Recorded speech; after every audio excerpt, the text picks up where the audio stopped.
Good morning, everybody. Welcome to our INSTAR webinar on the role of standards in trade agreements, especially related to the European Union.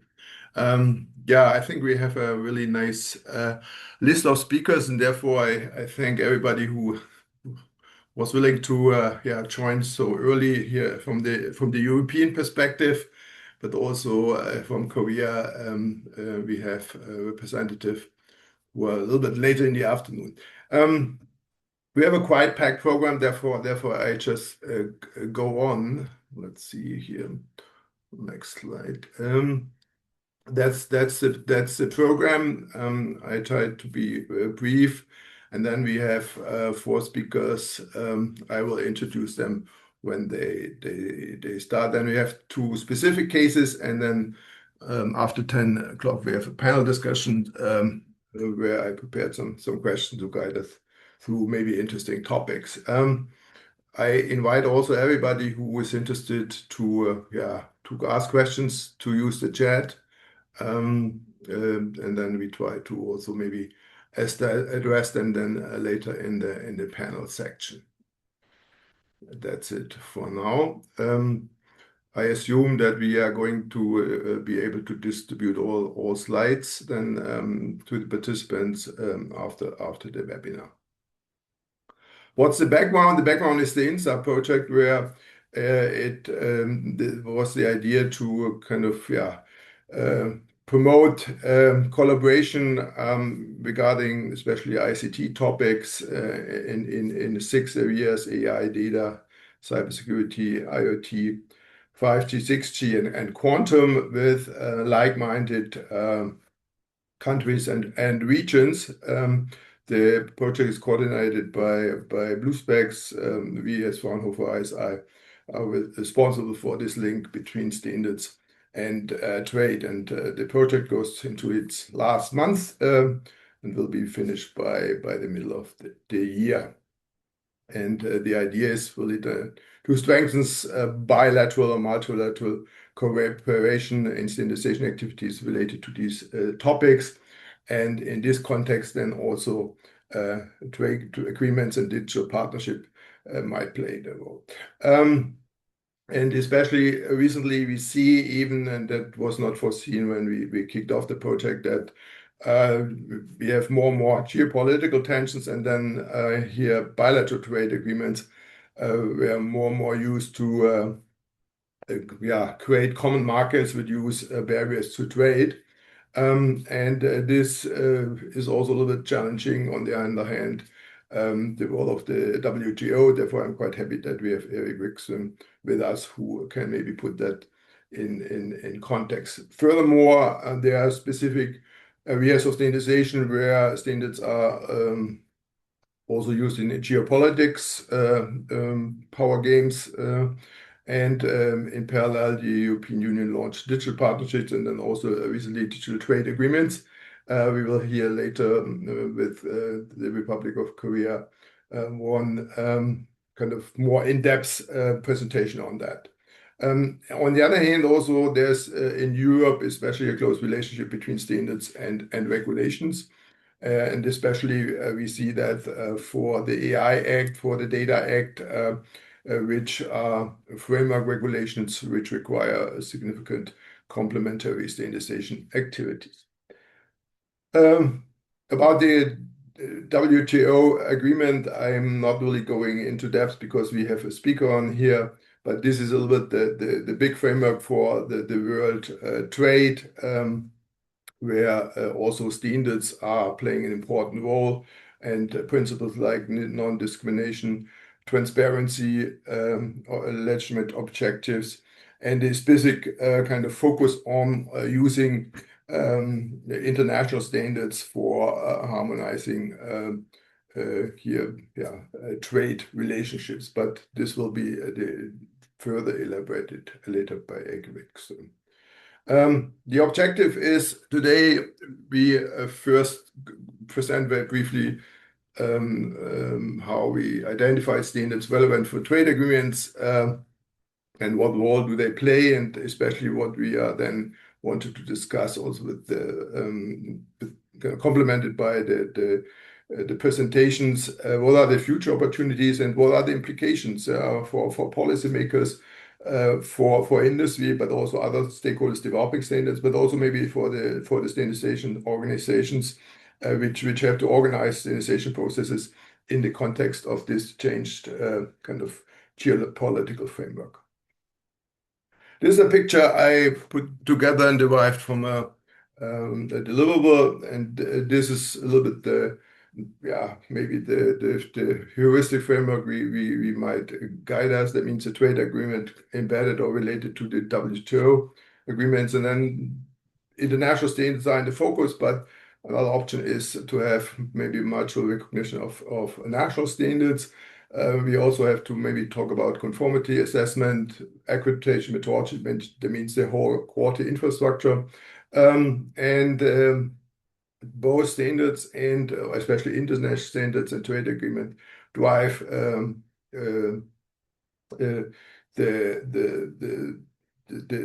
need to consider international standards in international standardization bodies. That means here this is one aspect, and the other aspect that both international standards but also national and European standards are referenced in regulations, which is an important kind of side or framework condition to be considered. We looked at the literature, and if you are interested in the deliverable, this is published. And there are some papers, and here you see already here Wikström 2013, but here Eric was also involved in another paper and published 2018. But there's not so much about this, I think, very important and increasingly important topic. What we did, we checked different databases to identify this, and this is the UN database called TINA, Trade Intelligence National Advisor, where we search for or we focus on the EU trade agreements, and then we search for reference to standards. And we did some keyword research. We looked then at the hits and reviewed them, and then we coded them. And this was then the base for these general trends I'm going to present you now. First, where are these trade agreements located, or with regions have they been kind of released and agreed upon? And you see here,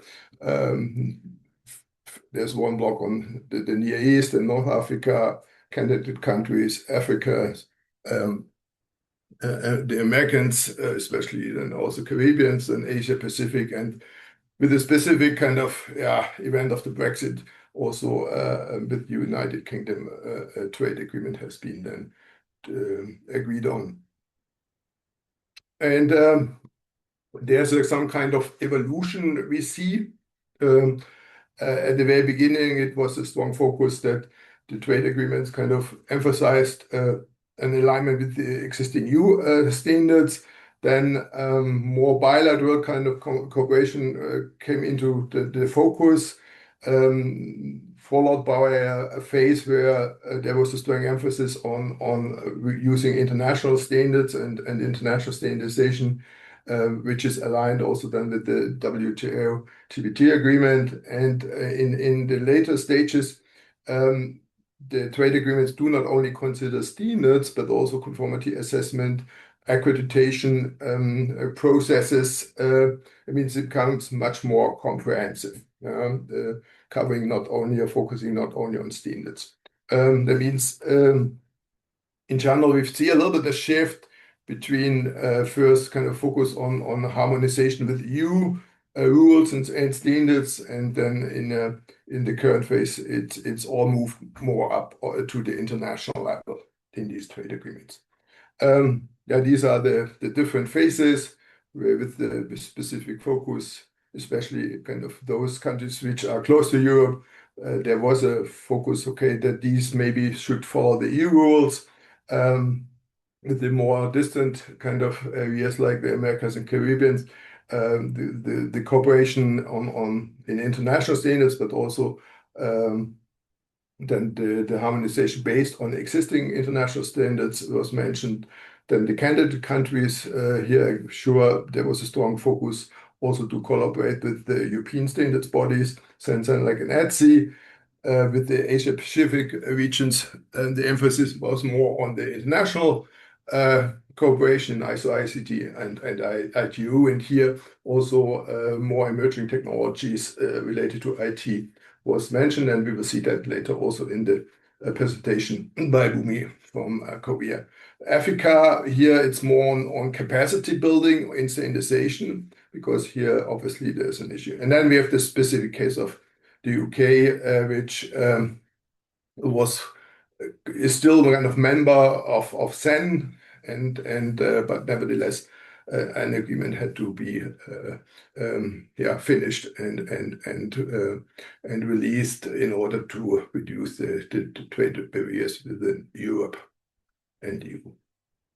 It means we see a little bit the shift. At the beginning, it was more on harmonize the different frameworks, and especially related to standards. Then capacity building came a little bit more into the focus, especially in the collaboration and in agreements with developing countries. And finally, emerging technologies are now more and more in the focus, and especially in the IT field.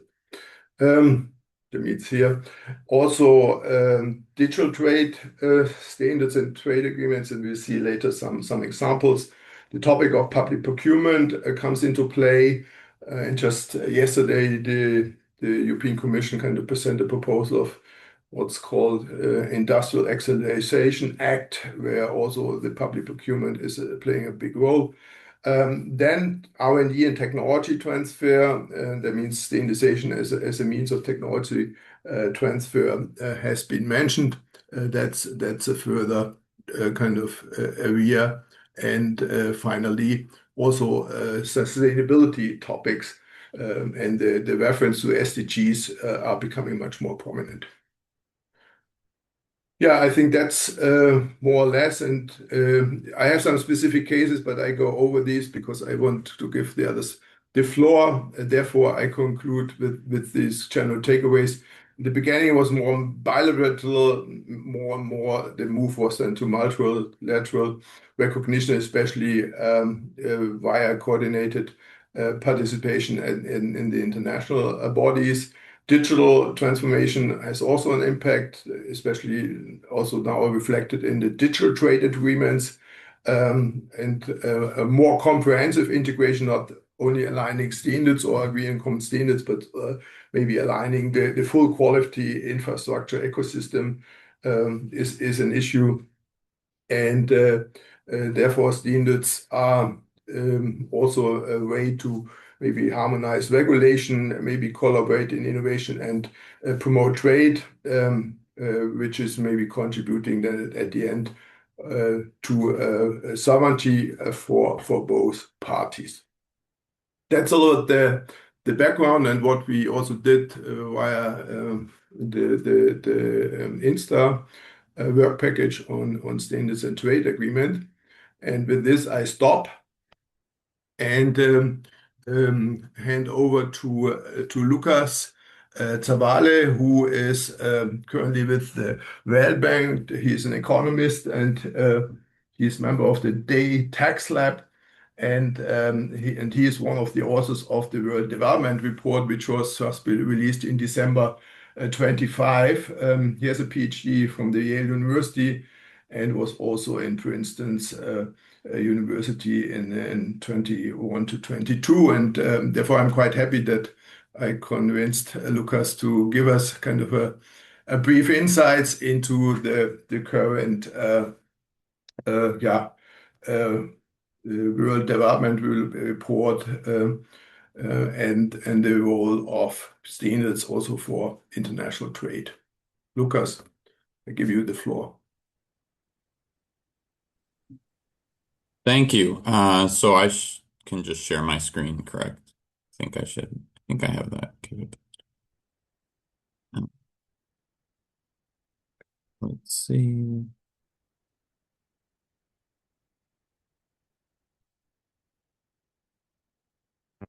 And now you can see if this works. Good? Yes.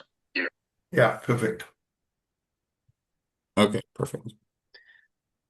Okay, thank you very much for having me. We're excited to be able to share the findings of the World Development Report. This is a massive team effort, so I want to start by saying I'm just one part of that team. I worked specifically on the part of the report addressing standards and trade, but I'm going to present sort of the overall findings, and then a little bit of a spotlight on trade in particular, and then some of the policy recommendations at the end.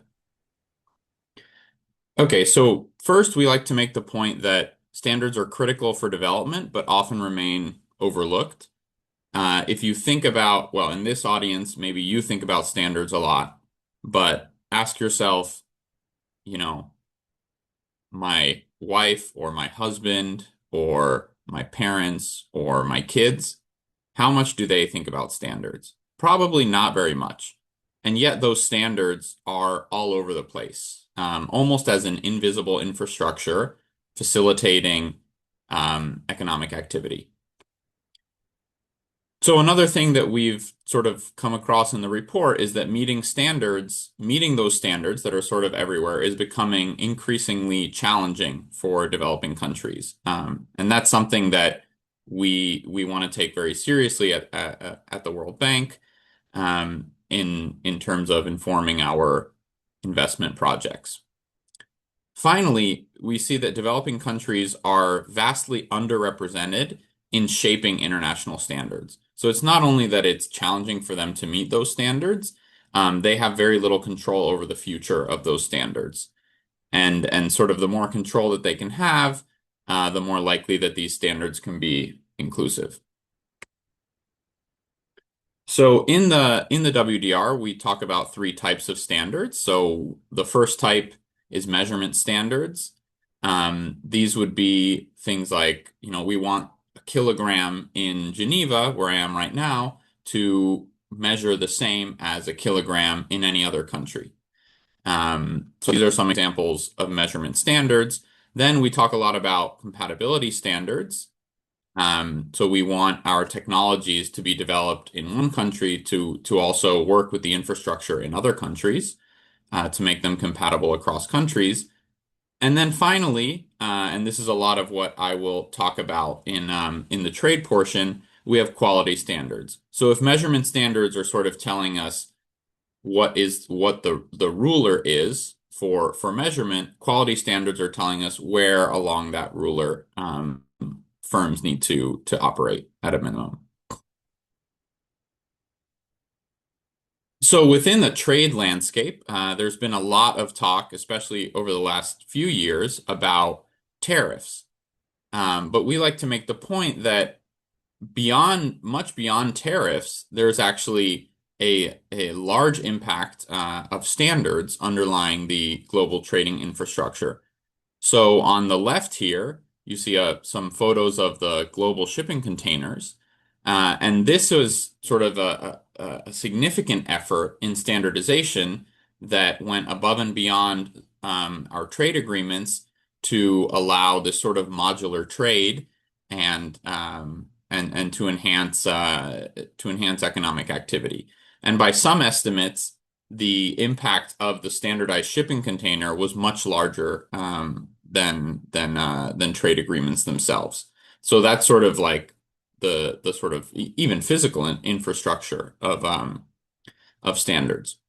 And then on the right, we see a graph that just shows the share of global trade that is impacted by non-tariff measures.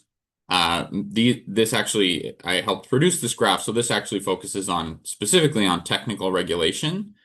And what you can see is that over the past 30 years, standards have grown to govern almost all imported products. Now, these standards have different levels of stringency, which I'll get into later. But the point is that they are everywhere, and especially when we think about trade. So what can standards offer? So first, standards can sort of serve as a quiet catalyst for growth. On the left here, we have this photo of a bunch of different mattresses. This is sort of a historical anecdote that we like to share. So back in the early 20th century, in the US, there were a bunch of different types of mattresses that firms were manufacturing. And this led to a lot of confusion among consumers and lack of compatibility, and sort of pent-up demand. So as part of this efficiency push around the war effort, Herbert Hoover gathered all of these sort of industrial captains, for the mattress industry, for other industries, the garment industry, and sort of had these roundtables where they discussed and tried to harmonize. So it was out of this process that we ended with the four key sizes of mattresses, the twin, the double, the queen, and the king, and also the standardized garment sizes, small, medium, and large. And what this then allowed firms to do was manufacture to much fewer specifications, which enhanced demand and cut costs. Beyond serving as a catalyst for growth, standards can help enhance quality and consistency. So this is a graph here that I'll explain. So on the x-axis, we have each point on the x-axis is a farmer. These are data from Uganda, from milk farmers. And along each point in the x-axis, there's the rank of that farmer in terms of the quality of the milk fat content of their milk. So this is basically one of the key measures of quality in milk. And on the y-axis, you just see that percentage. So it's going up, meaning those farmers more to the right are sort of better quality farmers. And what we find is that standards are not only helping to raise the average quality of the milk, the fat content, but they also help with more consistency. So these lines, I'm showing you sort of the before picture here, but what you would see is when standards come in, they sort of raise the average of this line, and they also compress the little lines around it, kind of indicating that the standards are making these farmers on average to have better quality milk, but then it's also reducing that variation and potentially creating more stable demand. We find that firms that adopt standards grow faster and export more. These findings are specifically focused on adoption of ISO type standards, where we find that firms adopting those international standards have higher sales. And not only that, the sales premium is actually the largest in lower income countries. So in the graph here, you can see the darker blue line is showing the sales premium for these firms, the average sales for these firms that are adopting standards, and this is sort of after kind of controlling for their employment and so on. So this is really just that additional impact of adopting the standard, and in the lighter blue line, the firms that haven't adopted the standard. So you can see that in all cases, the dark line is higher, and in particular, in the lower income countries. Now, of course, that's not all of the story. I mean, if it were all an upside, then we should see standard adoption everywhere. So what's sort of the constraint? As you might expect, it's compliance costs. And these are also high, and especially so in developing countries. So we found in surveys of firms in Pakistan, for example, that manufacturers of surgical equipment face costs of up to 200,000 euro in the first year of compliance with mandatory regulations in the EU. And then on the side of voluntary standards, and a very different commodity set, we find that agricultural firms in East Africa, in order to comply with voluntary sustainability standards, can pay up to $15,000 US dollars. This is only for the auditing portion of the standard. So on top of that, there can be up to $12,000 for upgrading their management practices to comply with those private standards. So these are very high costs. So now, what do these sort of costs and benefits mean in the landscape specifically of standards and trade? So first, we highlight that developing countries face many more technical regulations just by nature of what they export. So this graph here shows over time the average number of technical non-tariff measures, so technical regulations. This will include sanitary and phytosanitary restrictions, as well as technical barriers to trade. And this is just the average, if you take the average product imported in any given country, how many of these regulations does it face? And what you can see in the green line here is that agricultural products face many more such regulations. That's not surprising, but it is potentially concerning given the comparative advantage of developing countries in those products. And it's not just that they face more standards. Those standards tend to be stricter than what these countries impose domestically.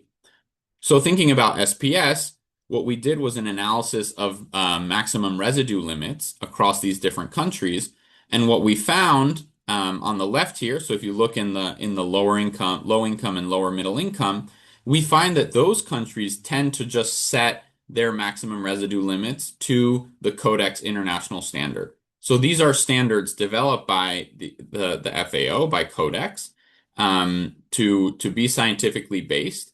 And these countries tend to just adopt those standards. But as you go toward the higher income countries, there's more variation in the MRLs, and in particular, in high income countries, they're on average stricter than the Codex standards. So that's what this arrow is pointing out. And so that means that a developing country exporting to a more developed country is facing a stricter standard abroad than what they face domestically, even though domestically they've adopted the international standard. This is also true in the case of TBTs. So we worked with some researchers at the Graduate Institute to develop this sort of measure of regulatory distance of technical barriers to trade. So what that means is if you take any two countries, so say the EU and Argentina, what you can see is how different are the TBTs imposed by the EU versus the TBTs locally in Argentina. And so, for example, this regulatory distance would be very high if we regulate completely different products, or if we regulate the same product but completely different attributes. So what this is showing is the regulatory distance between exporting countries to the EU over time for different types of exporting countries. So the dark blue line at the bottom shows the regulatory convergence, relative regulatory convergence among high-income countries. So about 50% overlap in these TBTs. And the light blue line at the very top is that same calculation for low-income countries. So this is showing that convergence is not happening in the case of lower-income countries. So the TBTs that these firms face domestically are very different from the ones that they face abroad. And so they're having to sort of play in two completely different set of rules. How am I doing on time, Knut? Yeah, It's 10 more 5 minutes. minutes. 5 minutes. 5 minutes. Okay, that's perfect. Okay. So what's the overall impact of these technical regulations?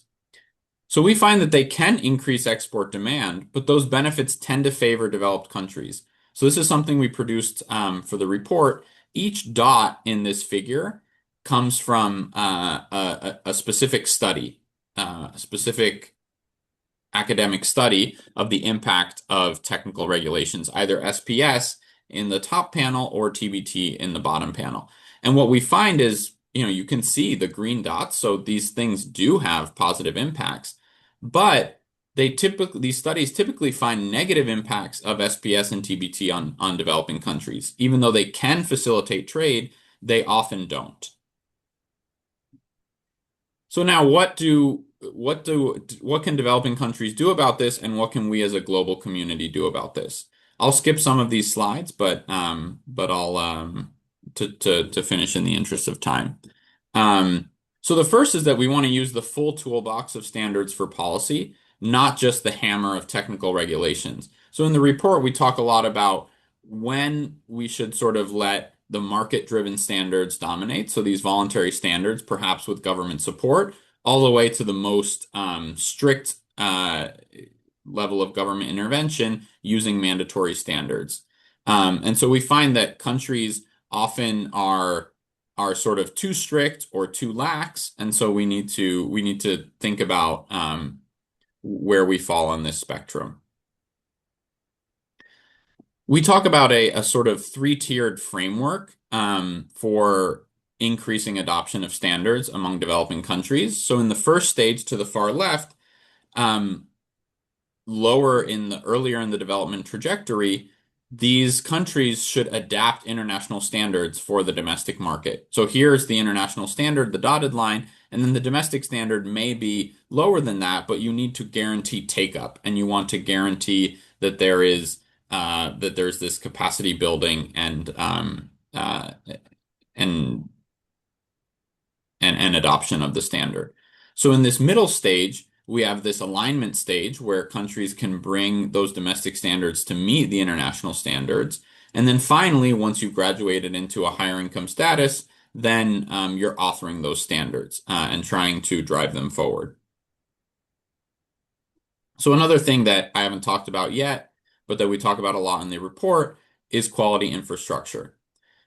So here, installing quality infrastructure for these countries is essential, and the payoff to that is immense. But it does require large investments because it's unlikely that any one value chain will recoup the cost of these quality infrastructure. Now, the way that quality infrastructure works typically in lower income countries is very different from the way it works in higher income countries. So we did a survey as part of the report of national standard bodies, and we find that in developing countries, they tend to do more different types of services than in developed countries.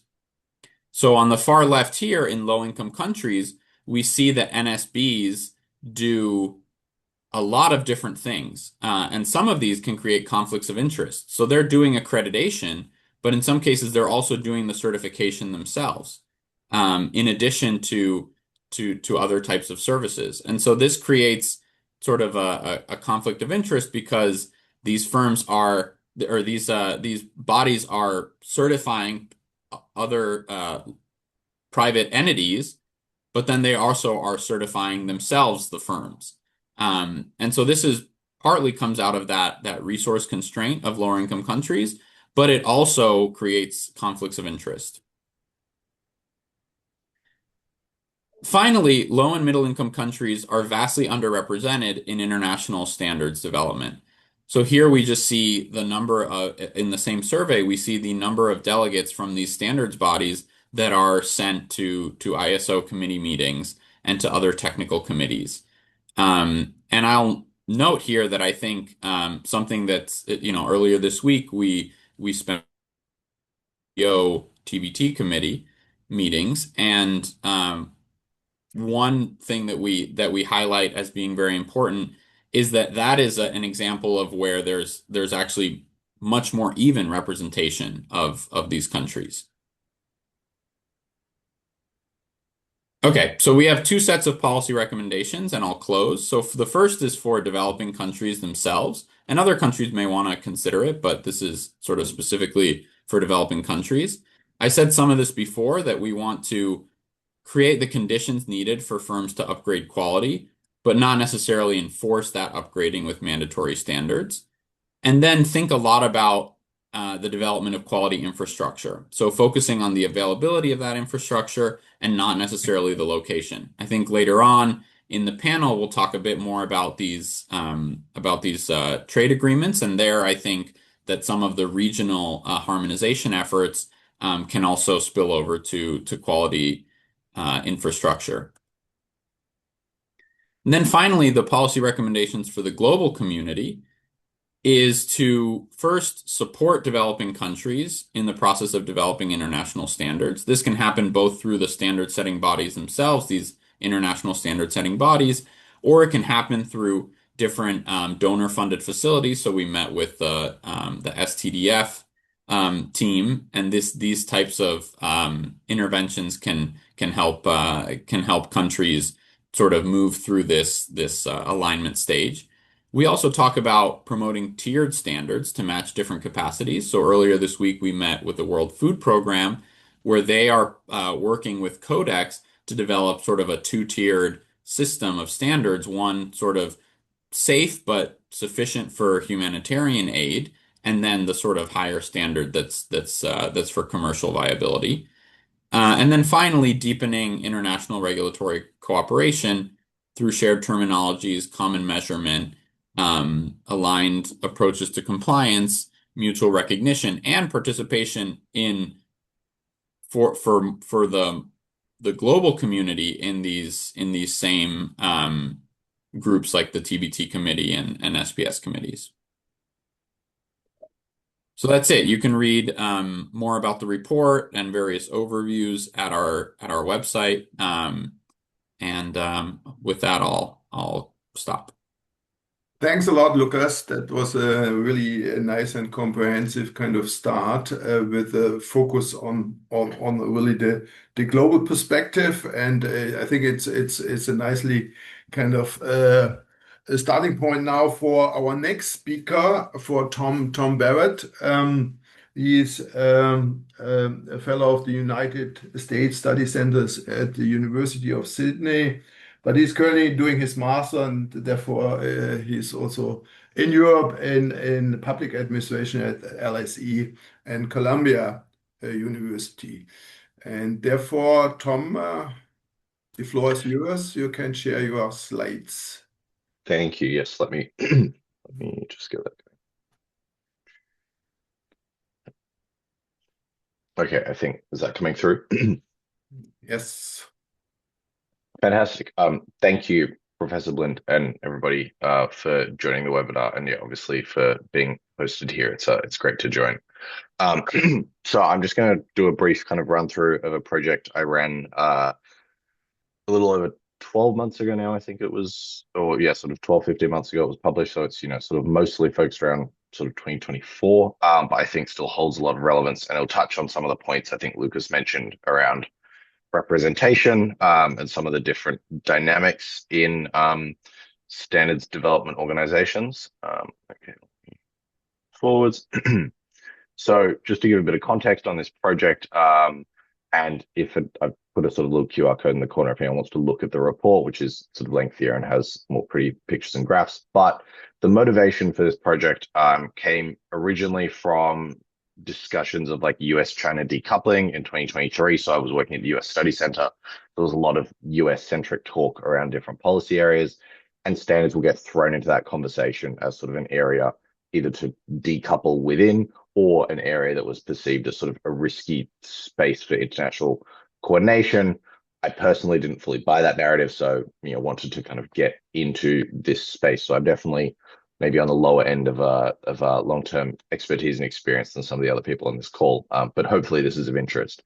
And then the other reason for getting involved in this project and wanting to do it was the sort of information challenge. So when I was looking at this issue, there was a lot of conversation of sort of, insider comments on what the experience was like developing standards, particularly considering the kind of geopolitical style dynamics, but there wasn't a lot of data-driven work around it, and a lot of concern from commentators around essentially misinterpretation of, one or two quotes of experience from people involved in standards development that overly shapes policymakers' perceptions of that environment.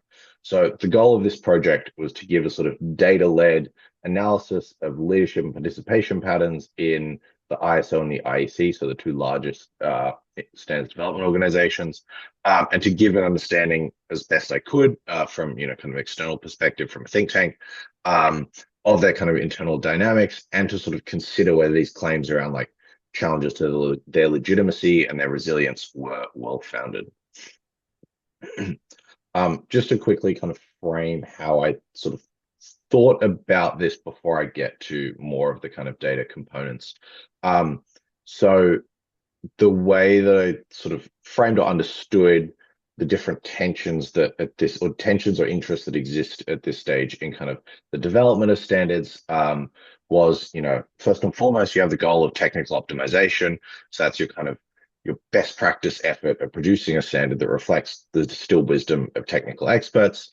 But then you obviously do have the commercial benefits that exist, which, the imposition or finalization of a standard can confer certain advantages to an industry or to specific companies. And particularly given that standards is very much, or historically has been a industry-led space, that is a pretty important dynamic. And then thirdly, national interests, which traditionally was sort of defined as like the economic benefits that it can offer. So for some countries, not all, obviously in regards to trade, but as well in terms of innovation and productivity. However, that framing, and it's something I alluded to in one of the earlier slides, that framing of national interest has now become a little bit more strategic, both in kind of thinking around like technology, not as a purely objective development, but also with its sort of embedded values and ethics that come from those that, create it or promote it. And then on top of that, the additional layer is considerations of dual use technologies, which simultaneously are a lot of the most cutting edge and sort of the hives of activity as far as standards development in many ways, but they're also very crucial to certain national strategic or national security objectives. And so you have that tension of where your national interest sits. And so then the question is obviously, as a representative representing your country, attending these international standards development organization, committee meetings and participating, is balancing that promotion of a technically optimal approach, the potential interests of your employee or sponsor, and then also your responsibility to kind of reflect the national interests of your country as a representative. And then I go into a lot more detail in this in the sort of full project or full report, but two kind of mechanisms which I sort of saw as relatively beneficial to standards development organizations sitting somewhat separate to how perceptions of maybe other sort of multilateral international organizations sit in the kind of current geopolitical context. So in particular, in relation to the ISO and IEC, their kind of framing of standards development as consensus driven, and the kind of need for sort of deliberation and compromise by all participants, and the way that that's kind of structurally embedded in the way that standards are kind of developed. And then secondly, the fact, and I think everybody in this call hopefully or probably knows this, that standards at the international level are not necessarily voluntary. They are voluntary and kind of non-binding unless they're kind of adopted into legislation, where obviously they can act then as a trade barrier. Otherwise, you're not forced to use them. Having said that, obviously, if you want to ship in shipping containers, you're probably going to end up using the correct set of shipping containers. But I think fundamentally, the kind of core themes, and this goes back to the history of both of these organizations as well, is a focus on flexibility and adaptability as the needs of countries and the sort of global economy shifts. These organizations obviously need to flex in some ways as well. So to go into kind of the data that I managed to collect, here we can see the leadership positions across the ISO and the IEC. And you can obviously see a few specific trends. This project, in a lot of ways, was considering what China's role in these organizations was and has become, because that is of particular kind of interest. And to tie it back to the beginning, the kind of discussion of decoupling, obviously for the US, a lot of that is about China. So here you can obviously see that their position in leadership has kind of grown very significantly. I believe it's 17-fold over the last sort of 25 years of the data that I had. And then in the IEC, they, I believe, tripled their share of secretariat positions as well.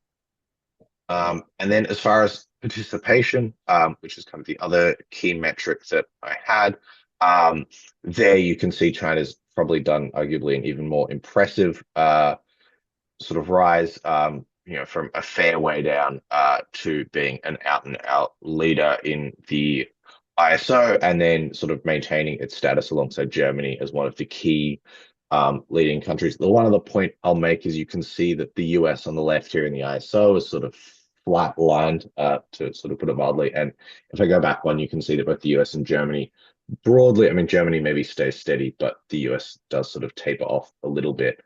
And then this ties very much to something Lucas commented on, which is the kind of relative dominance of a sort of subset of countries in these two organizations. And I think, if you look at the previous two slides, you see this massive rise, and that will sort of fulfill maybe the narrative perceived by certain policymakers in some countries of, kind of China suddenly sort of flooding into and filling a lot of spaces.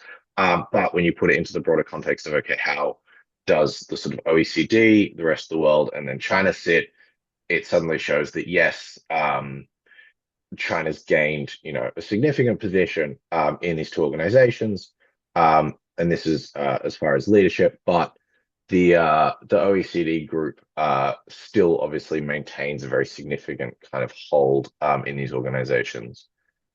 And then I think so. These original sort of charts were sort of one thing, but I think for me it was quite important to consider if a country's rise is driven by different dynamics, and whether whether you can claim sort of or assert a sort of causal link between geopolitical intentions or ambitions and a rise in engagement in these multilateral bodies. So this was a reasonably rudimentary effort at considering this in the context of innovation and its relationship with standards. So I used two proxies for innovation: patents in force, and then academic journal articles in sort of science and engineering, to sort of consider, or sort of on the assertion that, if a country is innovating heavily, then they will also presumably be more heavily represented in standards development organizations, because they simply have more innovation to share and to contribute to those conversations. So here we can see this is relative to leadership positions for the most recent sort of data that I could get for the patents in force at the time. And so you can see it's sort of no surprise that the kind of historical, I guess maybe powerhouses of these institutions, your European countries and manufacturing kind of hubs, are outsized in their relative representation as far as leadership, whereas certain countries, in particular your South Korea, Japan, and China, are underrepresented in their kind of leadership positions relative to their kind of quote unquote innovative output. And so I think this is kind of important just to kind of give a bit of context when you look at the previous charts, to then kind of consider that not all, just because a country's had a massive rise, does that mean that they suddenly have some outsized level of influence, or does it simply reflect the level of their innovative output? And then here again, we've got journal article output, for which we have a very similar result. So you again have your European countries, and this time alongside Japan and South Korea being kind of arguably overrepresented, and China and then also India being arguably underrepresented given their volume of kind of output in these areas. I recognize that these are not perfect proxies, but I think this is kind of valuable context to add to kind of the initial charts that we had. So just to sort of summarize the key findings of this project, and there are a lot more graphs and things in the full report, so go check that out if you're interested. There's sort of bits on the governance elements as well. But I want to keep it as reasonably tight as I could for today's discussion. So China obviously has achieved what is arguably a pretty unprecedented rise in its leadership and participation positions. But at the same time, we've also seen a dynamic where Western countries have plateaued, or in the US's case, declined in their leadership. However, these countries still dominate, and you can very much make the case that European nations who have a long legacy in these institutions maintain a relatively outsized influence relative to their current innovative output. Um, and again, as said before, China's sort of arguably underrepresented, and that overall, and this sort of reflects some of the kind of broader literature and conversations I had alongside the data gathering for this project, that the ISO and IEC are currently still considered sort of robust, legitimate organizations that output credible standards that are devoid of kind of overt political influence. Although that can't be said for all standards development organizations as they're perceived by some national governments. And then just lastly, I want to touch on two emerging challenges. So one of those is obviously the dynamic of geopolitics and the kind of the risk of state overreach. So these tensions that I sort of alluded to at the beginning and kind of throughout aren't about to go away, and this focus on kind of national values is going to continue. Having said that, the discussion around sort of withdrawing either sort of funding or participation as a whole does, if you're thinking about an individual country withdrawing, you're essentially ceding the quote unquote influence of any other country in that space by departing, and giving anyone else that still participates a higher sort of share of influence potentially.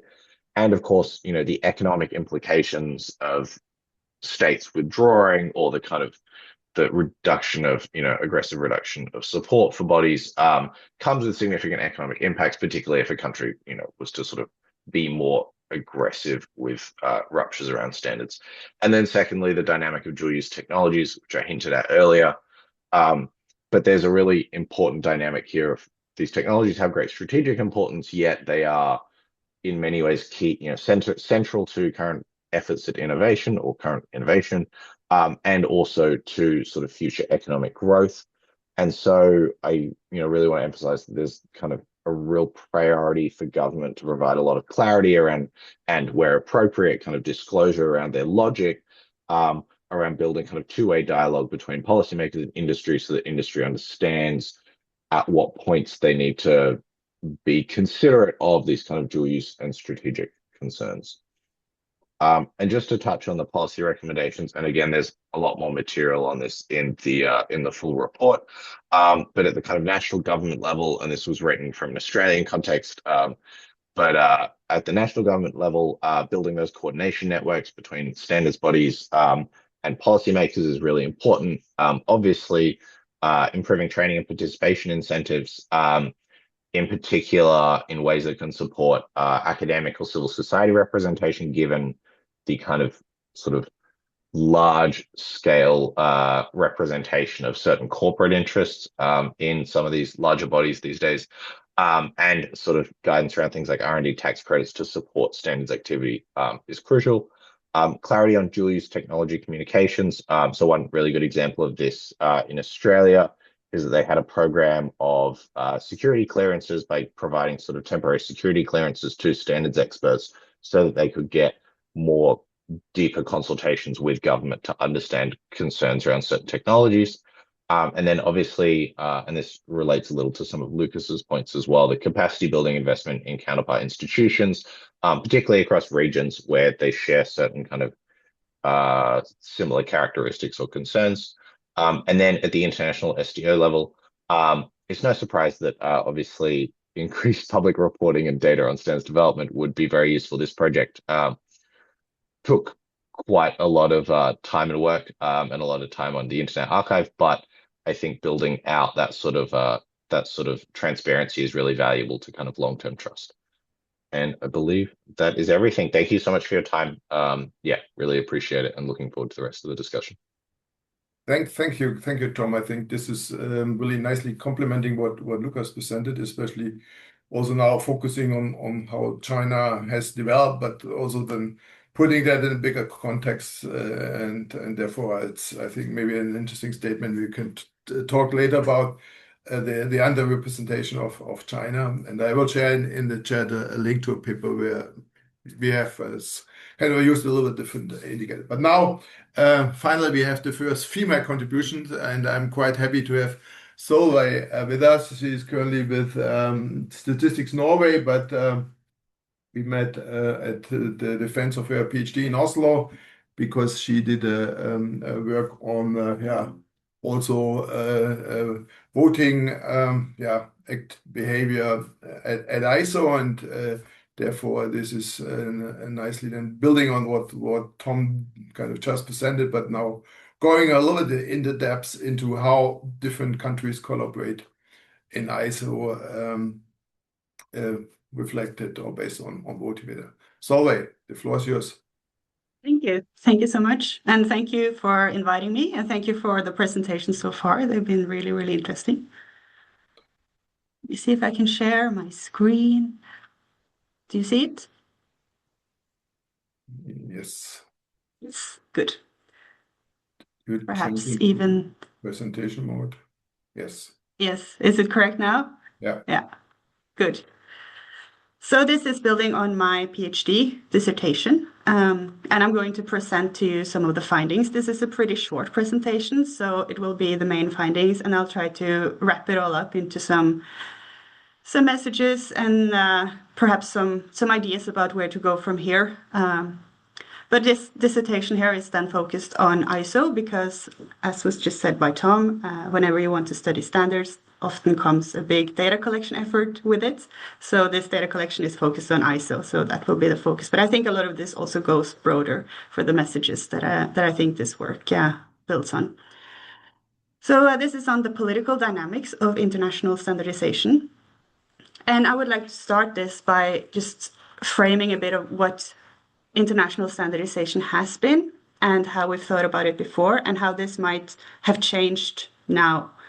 So standards, of course, have existed for a very, very long time. I'm sure all of those present in this webinar know, but standardization as an international institutionalized phenomenon perhaps started around the 1800s. That's when the ITU was established. That's when the IEC was established in the early 1900s. And this was a phase where standardization was looked at as a way of making optimal solutions, technical and engineering-focused way of finding ways to solve problems. It was an attempt to get away from the politics and just think, okay, we can sit down with our technical expertise and find the optimal way of solving an issue. And it was driven by engineers and scientists. And this was the very foundation of international standardization, one could say.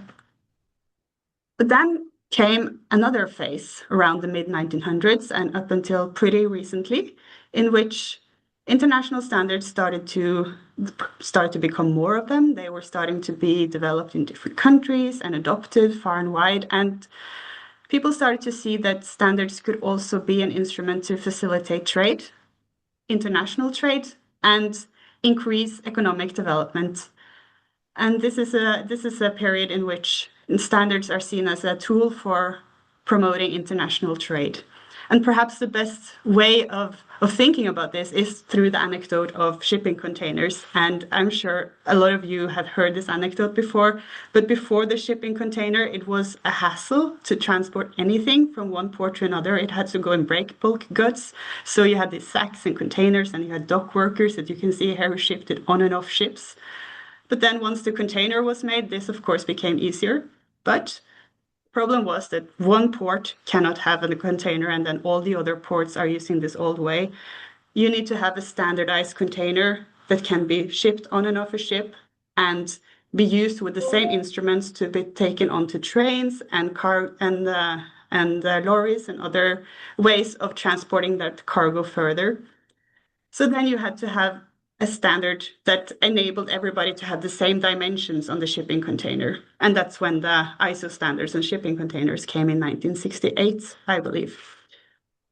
So this was a period of the trade and economic period of standards. And then we can ask ourselves, are we now moving into a new period of what international standardization is and how we look at this? And I think one thing that many people talk about, and it's been talked about here too, is ICT and the new digital economies, and perhaps what some boldly called the fourth industrial revolution, which is a very important part of this. I think this also plays into my argument here that perhaps we're seeing a more political phase of standardization because, as was also said earlier, these technologies are quite strategic. And in my dissertation, I had two perspectives on this, on how standardization is moving into a political phase. And the first one is that standardization is seemingly entering the political realm. And this is grounded in the fact that the scope of regulatory issues that is under standardization is increasing. This is not only for standards, it's for a lot of private transnational institutions. There is a larger scope of issues that these institutions are now taking under their regulatory hood. This includes so-called societal issue areas, including environment, labor rights, human rights, and a lot of the more soft issues concerning services, for example. So for ISO, big examples are the ISO 9000 series and the series on environmental management, and also, of course, the more recent ISO series on social responsibility. And in my dissertation, I have sat down and looked at all the standards that ISO have made and published over the years and coded them to see if they regulate more physical or technical issue areas and societal issue areas. And what we can see here is that the share of standards that regulate societal issue areas has increased over time, perhaps especially since the 2000s, while the share of physical standards that regulate the more of the technical aspects, like the dimensions of a screw, for example, has decreased over time. But of course, there's still most of them. And then the next question becomes, what does this matter? How to think around this? And I think an important question here is, are these organizations aware of this new, more political role that they're taking on in stepping into regulating these more political issues? Because one could say, well, once you are regulating these issues that are concerning perhaps more softer, politically sensitive issue areas, then you should also be more concerned with the democratic approaches. Not just think, okay, we're setting down a group of experts to figure out how to best meet the labor rights in this context, but rather include, for example, a broad set of representatives to talk about this. And I have one paper on this, and there's a lot of indicators that I'm not going to go through, but I'll go through one of them. So what we can see here is that when technical committees produce more societal standards, there is consistently a larger regionally diverse representation in that committee. So that means that more countries from various regions of the world are represented in that committee when they are producing more so-called societal standards. So this, along with many other indicators, seems to point to the fact that ISO, at least, when regulating these more politically sensitive issue areas, these new issue areas, they are also taking on a more of a democratic approach in doing that. The next way of thinking about this is to flip it around. And this has also been talked about earlier, especially by Tom, very well. It's how politics seemingly enters the realm of standardization. And this is also what Knut referred to when he talked about the increased geopolitical tension in standardization, where we especially perhaps see an increased tension between the three actors of the US, the EU, and China. They have all published so-called standardization strategies in which they outline what they want to achieve with standardization and where more of these national priorities are coming into this previously thought about more of a technical way of regulating something. And in this view, standards are increasingly viewed perhaps as a tool for global governance and power and not just a technical regulatory instrument. And the reason why this is happening is that there's seemingly more of an awareness around how standards can actually be a tool of achieving geoeconomic power. I think this overview by Ruling is very good. It's kind of a summary of how standards can prove a geoeconomic tool of power. And he lists up an ideational dimension in which standards simply make things normal. When we say that something is the standard, we're saying that this is the best way of doing something, this is the normal way of doing something. So you normalize a specific solution, which is a very political move. Then there's the political dimension, which I would perhaps call a security dimension, but it's where many forms of technology can be highly important, for example, in domestic infrastructure. If you implement a 5G network, then you are potentially vulnerable to the producers of that technology if you do not have the right capacity in place. So one should be careful about some types of technology which can have important security implications. And then there's a legal dimension here, which is, for example, that we talked about how standards can be implemented into law, which is an important dimension. And then, of course, the economic one, in which there are often switching costs and adaptation costs involved in taking on an international standard and adopting that one, where you have to move, for example, a production process to comply with that standard. So perhaps many countries would be interested in having their domestic standard and international standards simply to avoid to have those switching costs. I've also been looking into this phenomenon of strategic standardization. And I think that's a concept that's being used a lot. I talked about how many countries and regions have made standardization strategies, implying that something like strategic standardization exists. I here operationalize it as the production of standards that align with domestically preferred technology. And I have made a quantitative effort here of trying to operationalize this by finding the semantic similarity between domestic patents and international standards. And when I do that, we can see here that, for example, China has increased its strategic standardization over the last 20 years. So it's a sharp increase. And what we see here is then the blue line is the mean, and the gray lines are for various technologies. So this strategic standardization is then calculated for various technology areas. I'm still working on this. I think it's a very interesting concept. So I'm going to do some qualitative work on it as well. But I think it's also worth taking up some other descriptive measures here. This is similar to what Tom showed. It's a very interesting graph. For me, it's only secretariats, not convenerships. But you can see here that China has increased its leadership in ISO secretariats over time, while Germany, as the one who holds the most secretariats, has remained pretty steady, and the United States has here had a decrease in secretariats. And for participation, China has also increased its participation over time, while for other major actors, it has remained largely stable. I think one important question to ask from this again is, does it matter? This is descriptive patterns, and we can ask ourselves, what's the effect of this change? And I've also tried to look into this by looking at whether we can actually see more geopolitical tensions in the standardization process. And what I look at then is the efficiency, or how productive the technical committees are at producing standards, implying that if there's a lot of geopolitical tensions, they will be less productive because they can't agree on standards. And when I look at the number of pages produced in a committee and find different measures for the geopolitical tensions, I do largely find an effect. So we can see here, for example, for two different measures on political and economic differences, if the technical committee has a lot of countries that are in defensive alliances together, then they are more productive in producing standards.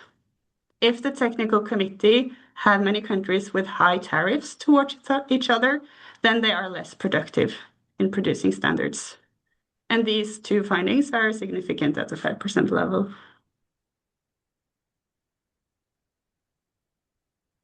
So from this, I think we should ask, are we moving into a new phase?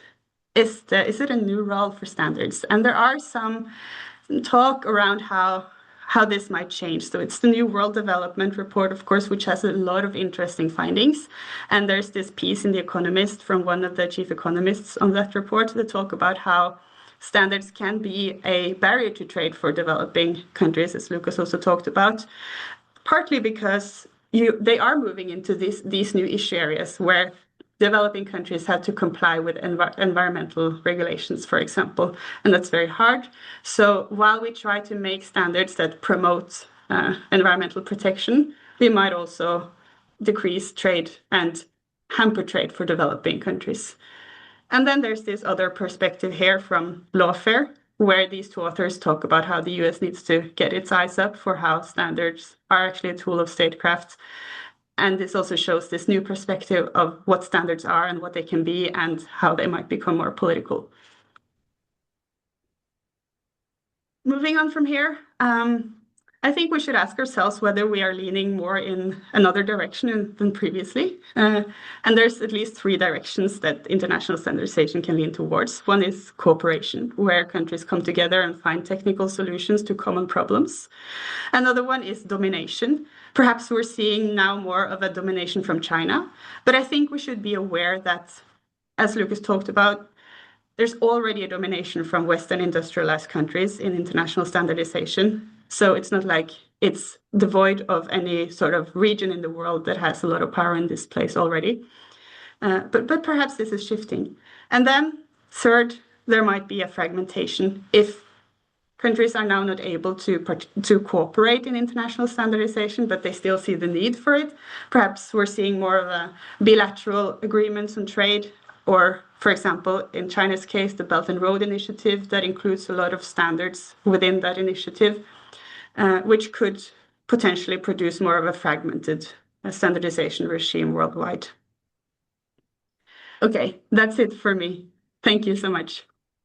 Thank you very much. So I think that's really kind of opening now the question, the role of standards in trade and how maybe these figures you showed have some implication. Therefore, it's I think very good to have now Eric Wikström from the WTO with us, who kind of is an expert on this relationship. Eric, the floor is yours. Thank you very much, and thank you, Knut, for the invitation to speak here. It's a pleasure, and it was interesting to hear the other presentations too. So I don't have any slides. I just wanted to get across a few messages, and perhaps I take a bit more of a practitioner's approach. I'll tell you a little bit more about what is happening here at the WTO, and maybe a first point on context. So I work for the TBT team, so the group within the WTO that kind of monitors the implementation of the TBT agreement within the WTO. And the way we function, you may know, but I prefer to be basic, is that you have an agreement, and that's now 30 years old, the TBT agreement, and then committees are established to work on the functioning of the agreement and to implement it among all WTO members. And that has changed a lot over time. The agreement, of course, is static. It's a treaty-based text from 95. Incredibly, now 30 years have gone. I actually started in 95, not on TBT, but for quite a bit of that time. And so a lot depends on how members implement that agreement and the kind of guidance that is developed by the committees on how you look at the different provisions, including on international standards. So if you look at this committee's work, still on the point on context, I think it has like two main areas. And one is to look at what we call specific trade concerns, often driven by notifications of members, whose members have to notify to the WTO when a measure is put in place that may affect trade. So a TBT or an SPS, there's the sister committee on the SPS side that also has to do that. Most of these notifications cause no problem. And I was just looking at our site, we have soon 100,000 notifications that have come through since 95. But on the TBT side, only 800 trade concerns. That means only 800 issues. It's a lot, but in 30 years, not so much have been brought to the committee. So this week, which is a committee week, we had 18 new trade concerns raised. That's quite a larger number. So those are raised for discussion. So the committee works on a first track by discussing these trade concerns. And here, the perspective of the WTO compared to a lot of other work that has been done here is more, we see it when one member thinks there's a problem with a standard. So the standard is unnecessarily trade restrictive, or is discriminatory, or is intransparent, or is not based on an international standard. So the glasses of the WTO are more on the problematic side, so to speak. But most of these trade concerns do not go to full dispute settlement. So it's like an inverted pyramid. At the very top, you have all the notifications, all the bilateral discussions with respect to trade problems. In the middle, you have those that are brought to the committee, like the 18 new ones this week. And at the very bottom, disputes. But we have only had 11 disputes on TBT in 30 years, formal disputes. Many of them related to international standards, but 11. On the SPS side, 14. So that's the way the process works in practice. And behind that, you have, of course, the TBT agreement itself. And what we have been talking about here a lot is the encouragement in the agreement, which Knut mentioned in the beginning, which is very strong for members to use international standards. So that's a bit the context of our work here at the WTO. Maybe one or two messages, listening to you and thinking of the World Bank report. So the World Bank report was very useful, I think. It's a very good report. I commend the bank for it. And they actually presented it in a side event earlier this week here at the WTO. There was also a launch at the WTO in January of the report and at the ISO as well. So it's got quite a lot of attention. And I think the figure Lucas mentioned on 90% compared to 15% of trade affected by standards is an important figure, especially when so much attention politically has been on tariffs. It's good to put the spotlight also on the effect that regulations and standards might have. The problem with standards and the issue is that this is part of the first message, is that it's ambiguous. Standards are also very positive. So they have a very important positive influence on trade as well, because if you harmonize them, you're reducing unnecessary barriers to trade, you're reducing fragmentation, etc. So they carry very many benefits. But they can, on the other side, there's always the other side of the edge of the sword, so to speak. They can often be used in ways which create trade problems. So the standards have that are a double-edged sword in many ways at the WTO, and that's at the root of a lot of the discussions here. This, the good and the bad side, so to speak, to put it very simply. Maybe a second message is that the discipline in the TBT agreement, which is about all regulations and standards, and the SPS agreement, which is focused on food safety, animal life, and health, but basically the rules are almost the same. The strongest discipline there is the encouragement to use international standards.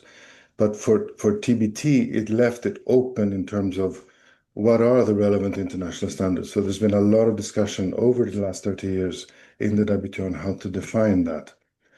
And the committee on the TBT side came with some principles that they consider important, the openness of the organization, and as was mentioned by several of the speakers, the importance of participation of developing countries so that they are truly international, the scientific basis, the technical element. And I think what Solveig was saying was very interesting, because we have also seen that, of course, standards should be technical in a sense.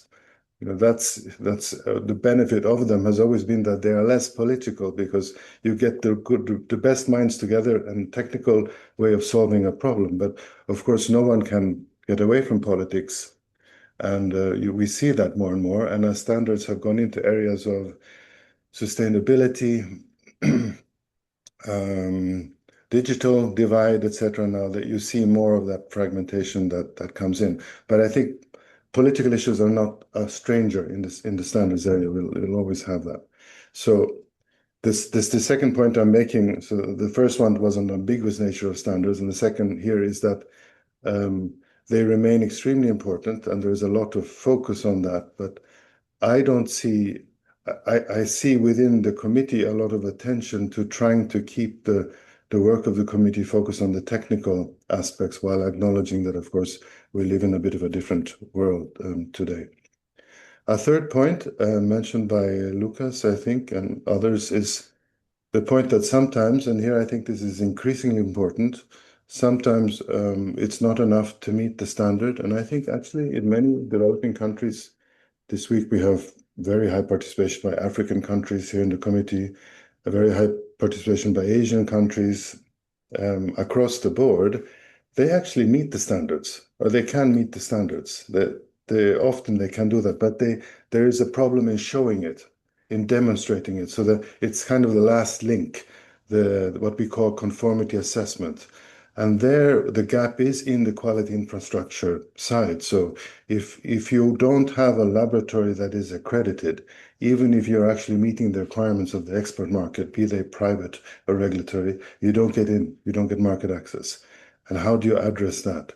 And that issue of conformity assessment is taking on more importance than actually the requirements in the standards themselves. So that I see as a recent trend. So I think those were more or less my three messages. Maybe I would say conclude by saying that on another area where I think there's going to be more emphasis in the future, aside from conformity assessment, is going to be what we refer to as good regulatory practices, because the WTO is very focused on regulation, and because our members are governments, and the governments are the ones that regulate. And while the WTO TBT and SPS agreements do not have the words good regulatory practice, it's all about that. And with 30 years of experience, there's much that can be learned. And by this, I mean is when do you regulate, when do you don't? When do you use an international standard, and when do you use a regional one? How are you transparent in the best way? How do you coordinate best at home and abroad when you come to international regulatory cooperation? So I see more on that coming in the future. And also on the current situation at the WTO and how this is affecting us. And of course, we seem to be in an area where international rules, there is less, how should I put this in a diplomatic way, there's less acceptance for international rules perhaps than there was when I started working here. But on the other hand, we don't see diminished engagement in the committee work. If anything, our rooms were full this week. So countries, including the US and other big countries, are very engaged in the technical work here at the WTO and trying to address trade issues. This may not mean that they are going to negotiate any new agreements anytime soon, but actually they are working very much on the technical issues. Okay, I'll leave it at that. Thanks. Thank you very much, Eric, for sharing your insights and kind of experience collected within the last decades at WTO. That's very good. We have now, if there are questions in the audience, we have a short slot before we have our next speakers. Any questions from the audience? Or you keep them and write them maybe in the chat, because then I hand over to Bhumika. She's director at TTA in Korea, has a PhD in fair competition in ICT. Therefore, we are now moving into the ICT domain, which is also the domain of the INSTAR project, and therefore I'm quite happy that she really stayed here Friday afternoon in the office to give us a little bit an insight on the Korean perspective with a specific focus on what's going on in IT. Bhumi, the floor is yours. Yes. Yeah, thank you. Thank you. Thank you for participate in the webinar of Europe, and I also appreciate for us to give the Korean case to share with you. Thank you. And then Actually, I previously discussed this topic with Professor Blint, and it seems to be a topic that is not easy to raise openly in today's global political and economic landscape. Then, as a member of TTA is the Korea SDO, so I would like to deliver my personal opinion from the point of standards. Also, and this time I try to use the AI tools. So please note in advance that my slides include AI generated images. Then standard, about the definition of standard and before presentation, many experts spoke of the standards. Then, yes, I skipped this. Before I skip this slide, actually, WTO TBT have three parts. First, technical regulation, and second, standards and conformity assessment system. Then I mainly try to speak about the standards.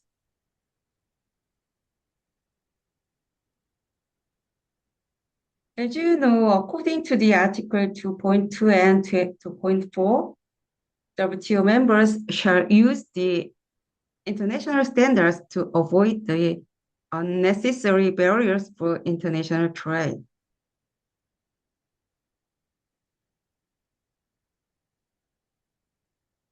Actually, this is the history of IST standardization. Only IST area.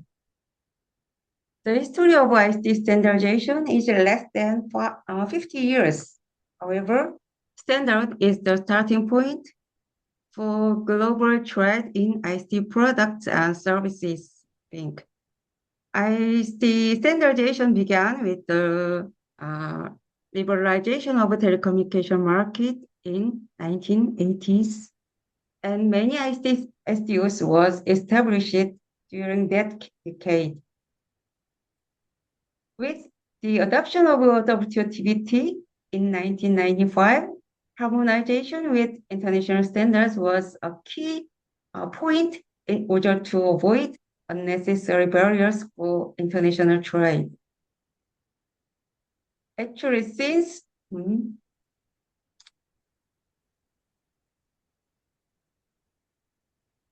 yes, actually since the 19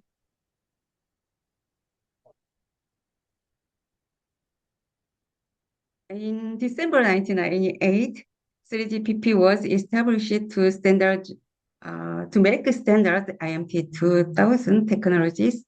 And since the 2000s, in addition to traditional telecom standards bodies, various de facto standards organizations were also established. And the competition for international standardization has become more diverse and complex, and its importance has also been increasing. This slide shows the evolution in point of ICT standards rules. Many people knows about this situation. In the early days, standards rule was to ensure interoperability, safety, and quality. And as the market expanded, the standards became a tool to secure and expand market leadership. In the 2020s, standards have increasingly become a key instrument or tool in geopolitical competition, especially in critical emerging technology fields such as AI, quantum, and cybersecurity and data, etc. Nevertheless, equivalence or harmonization with international standards remains an important principle. However, the landscape of international standard setting is becoming more diverse. Not only traditional major organizations, but also de facto standard setting bodies are gaining influence.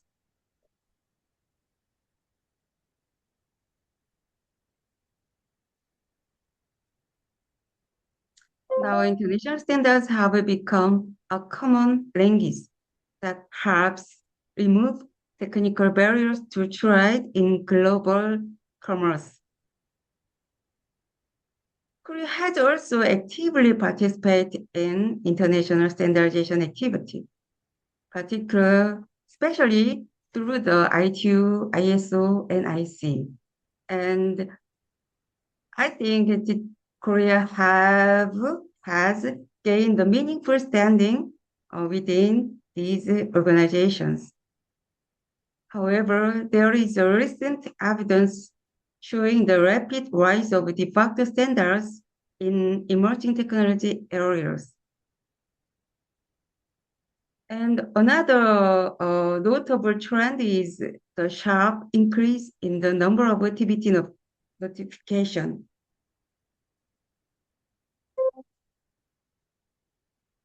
The statistic of TBT notification will be another slide.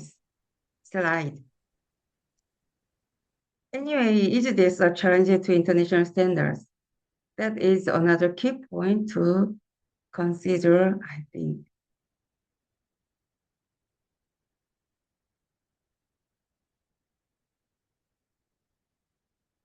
Oh, I'm sorry. The TBT notify statistics is in this slide.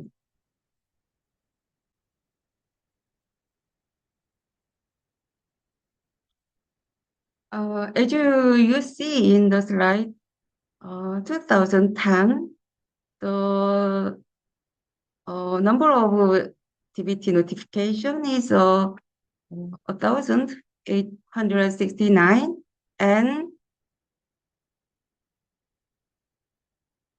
2025, last year, the number of TBT notification was 500, over 500.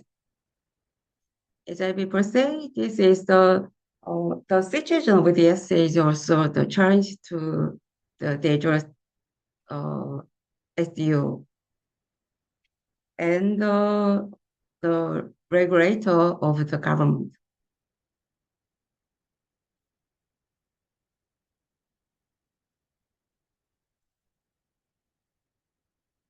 Actually, I discussed before the role of ICT standards have increased and become more important since the WTO-TBT. However, in the context of increasing trade competition among countries, the WTO-TBT system also has a certain limitations. So in my view, this is one of the reasons why bilateral agreements have been introduced in addition to it.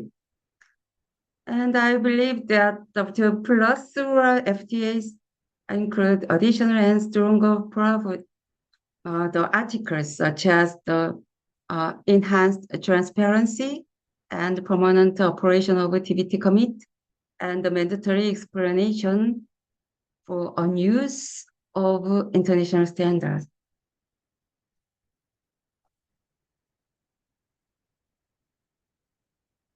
So in Korea,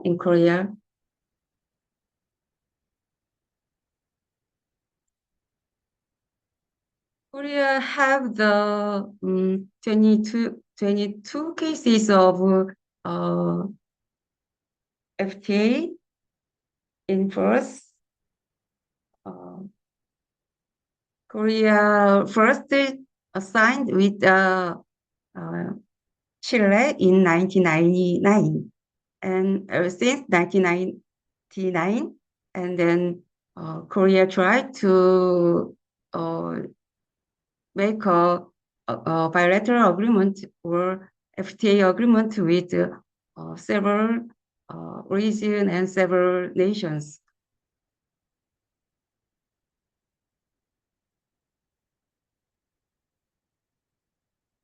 This slide shows the two cases of Korea FTAs, especially relating to Tibetan standards. First, Korea EU FTA was signed December 2015, and Korea US FTA was signed March 2012. In Korea EU FTA, there are Chapter 4. Chapter 4 have the articles for joint cooperation, technical regulation and standards, and conformity assessment and accreditation. And especially Korea EU FTA have the special rules for the emphasizes on harmonization with international standards and have a special annex for specific area such as electronics and motor vehicle. This is the special point in Korea and EU FTA. Right hand, Korea-US FTA. In cross FTAs, we have two chapters for the technical standards. First is Chapter 9. Chapter 9 have the articles for international standard, joint cooperation, conformity assessment procedures, and transparency, and alternative standards and technical regulations. And we have another additional chapter for telecommunications, Chapter 14. Actually, I participated to the work of this chapter for cross FTA. This chapter special only for the telecommunication area. And in this chapter, the title is Measures Concerning Technologies and Standards. Yes. This chapter have the principle and procedure and especially transparency rules for the telecommunication standards and technical to make standards and technical regulations. So if you see the right under box, the Korea-US FTA have the point to the maximizing transparency. So have the rule for extend comment period, 6 days, and if necessary, the parties can extend the comment period. Then third, strengthen obligation to use international when establishing technical regulation. So like this. In cross FTAs, have the special measures on telecommunications. If you access the link, and you can find the English version of Korea-US FTA and Korea EU FTA.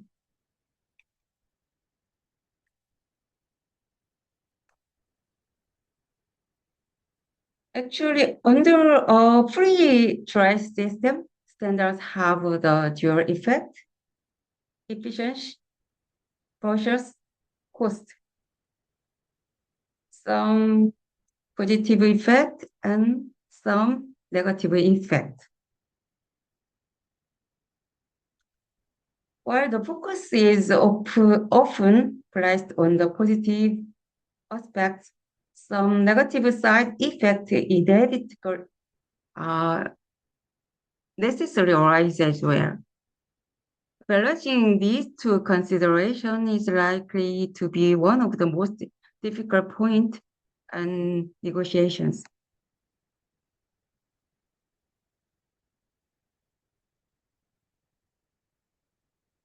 Tariff barriers have cleared, actually, I believe, but technical barriers have been another barriers until now.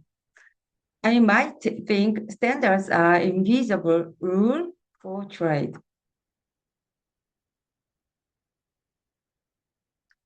Standards are evolving beyond barriers into core infrastructure for global connectivity. However, I think if you comply with standards well, they are no longer a barrier, but a highway. And I try to introduce the text on the box. The emergence of a contested multipolar world, one that is increasingly inward-looking and unstable, has been paralleled by profound technological change and deepening digitalization of economic and society. So the last sentence. Other undecided countries are meanwhile sitting on the fence.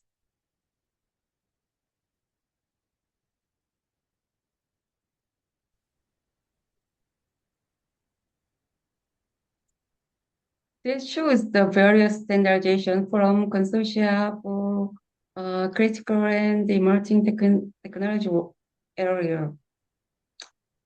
Actually, the natural SDOs such as DTA as well as H and the other SDOs are facing challenging from these as de facto standardization activities.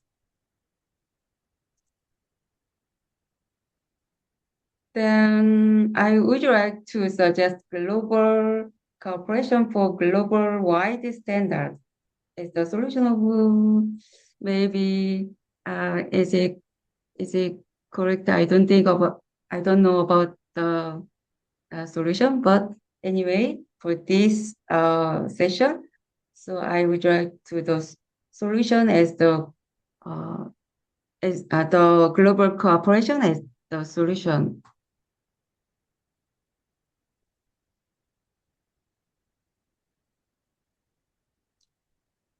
I'd like to explain this slide. Global standards cooperation, why and what to do. Why do we have to collaborate? What can we gain? Isn't it just being taken away? Is there anything to gain?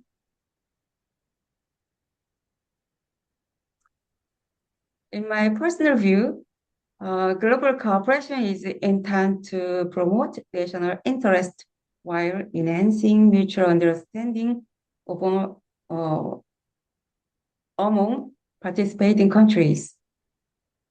So it leads to mutual benefits. It can lead to mutual benefit among participating countries. There may be many approaches, but cooperation can originally begin through the following means. Right side, on the right side, there are many cases, and there are many examples. Anyway, to share knowledge and experience by international standardization conference, seminar, and workshop as the good solution workplaces for share the knowledge for the over the international standardization activity. And second solution is to effort to mediating conflicts. Anyway, actually, I don't suggest about the exact solution for the mediating conflicts. Anyway, try to mediate the conflict between or common among countries or participants. So it's the start of the solve the conflict.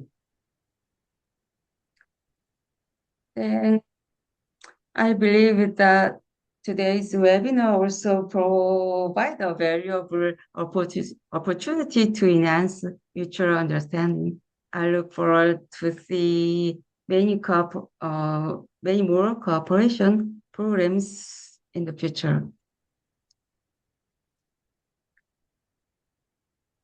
This shows the international relationship with other organizations of TTA.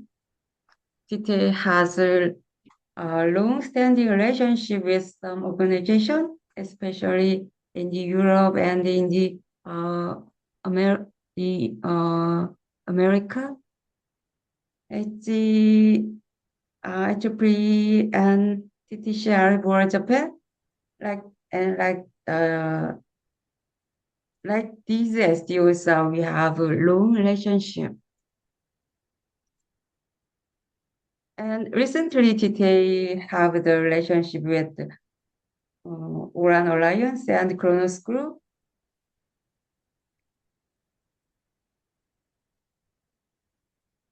In this way, TTA will continue to expand TTA's global cooperation in ICT area. Anyway, so do you have many attention to the relationship of Korea and TTA with another SDOs and other countries? Thank you. This is my presentation.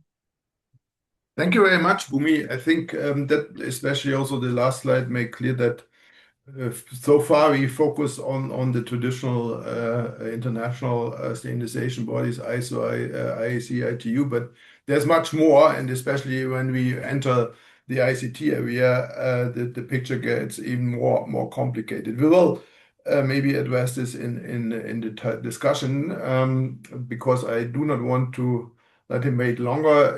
Riho Vedla from Estonia, and he is especially kind of into a specific field, which is very trade related because it's about international logistics and trade. And he will present us a very specific case or challenge, which really then exemplifies a little bit what we have talked about so far on a very abstract level. Therefore, Riho, you conclude the presentation. The floor is yours. Thank you, Knut. You see my screen? Yes. Okay, I start move very fast because I have many slides. If speak about I present at the moment network Digital Trade for EU. We have very wide picture of members. Today already 150 members from Japan, Australia, India, of course many of them from European Union and from Canada and United States of America. The core with our network digitalization of trade and logistics.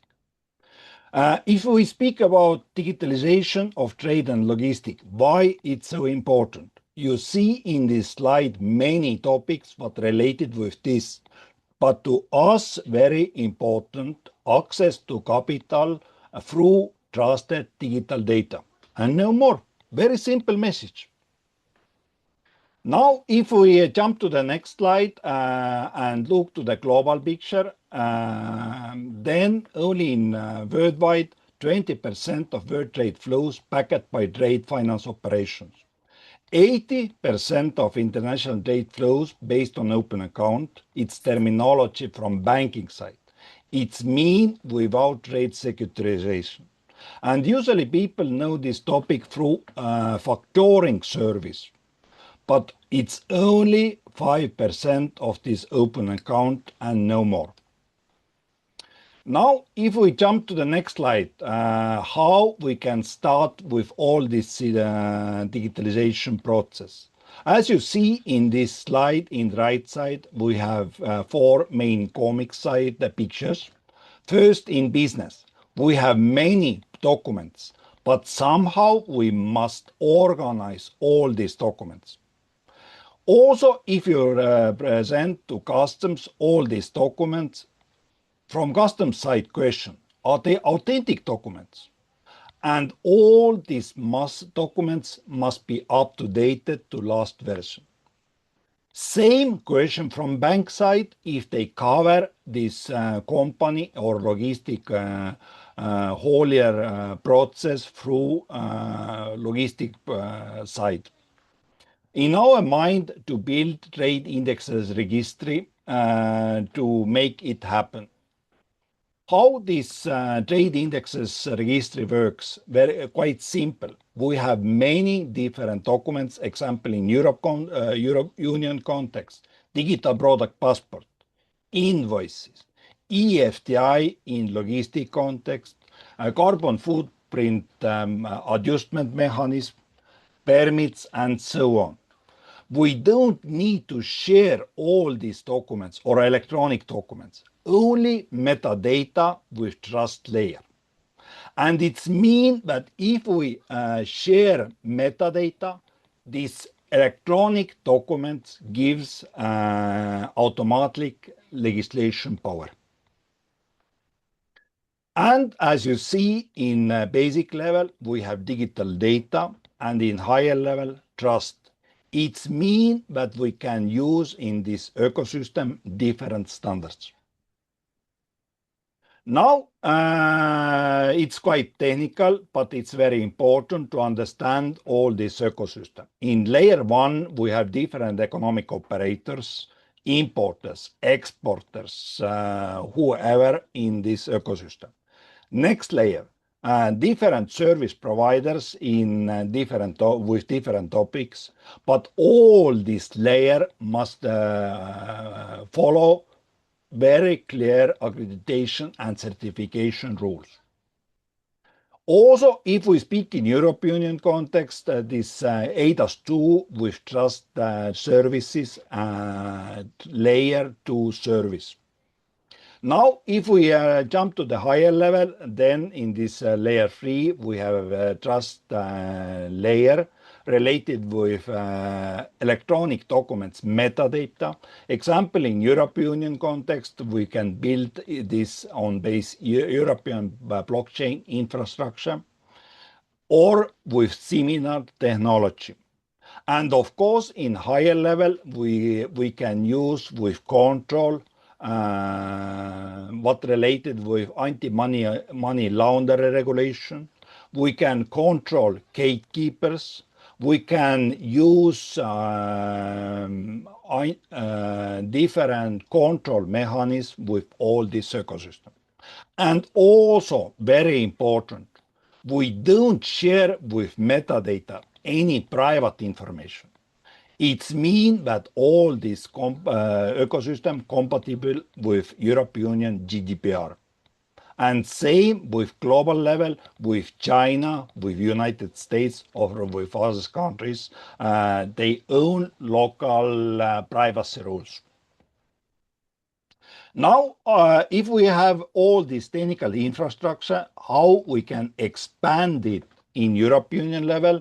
We can use regulatories and directives to make it happen, because if European Union publish regulatory in the web page, then member state must adopt it during 2 years to a national level.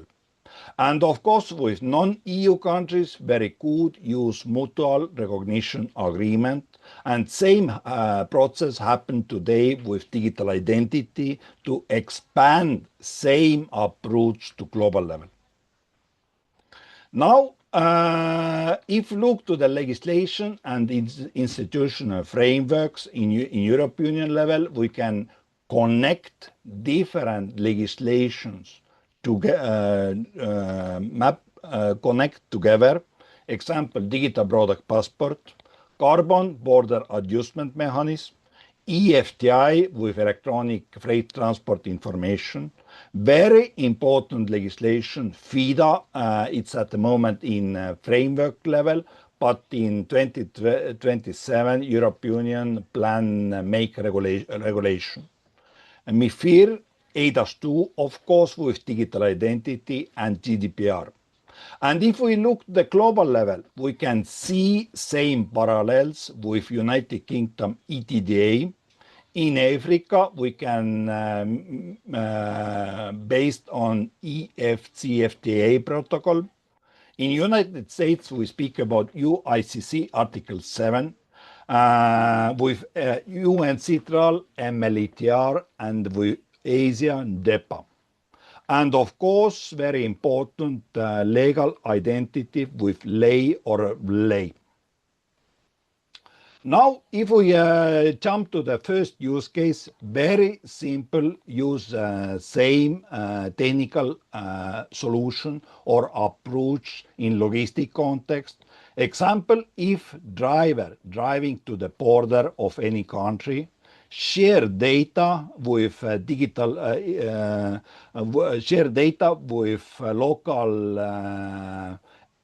station, local terminal, just will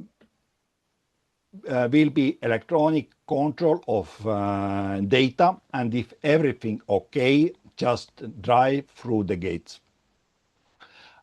How this ecosystem works, it's quite simple. We have example, digital business wallet. Driver share with customs all documents, declaration, certificates, and CMRs. Previously, if customs download all this data, they make electronic control. It's valid document or not. And if it's valid document, only then they download all this data and start control through this information what connected with this, and make, of course, risk analysis. Very important in this case that trade indexes registry make high security and act as firewall. And also trade indexes registry model agnostic. We can use same approach with different data exchange models. Four corner model with single window example, verifiable credential data exchange model with digital business wallet, and more advanced model, example Kiri model. Trade indexes registries, it's model agnostic approach. Now, if we jump to the next slide, very important carbon adjustment mechanism and our mission with all this process. If company make lower carbon footprint, make verification process through trade indexes registry, it means that if this company go to the bank, they can get money with lower interest rate. And I believe that it's very powerful message to everyone to build this carbon footprint lower environment with the company build products but with lower carbon footprint, and it's part of this culture of this company. And of course, very important topic, bill of lading or negotiable cargo documents if we speak about all transport modes.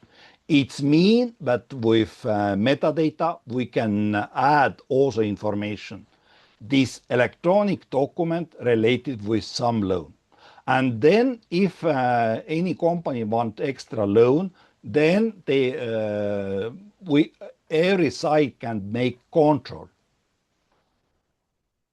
it's related with some loan or not. And if yes, then I can ask from this company with what loan and what the rules.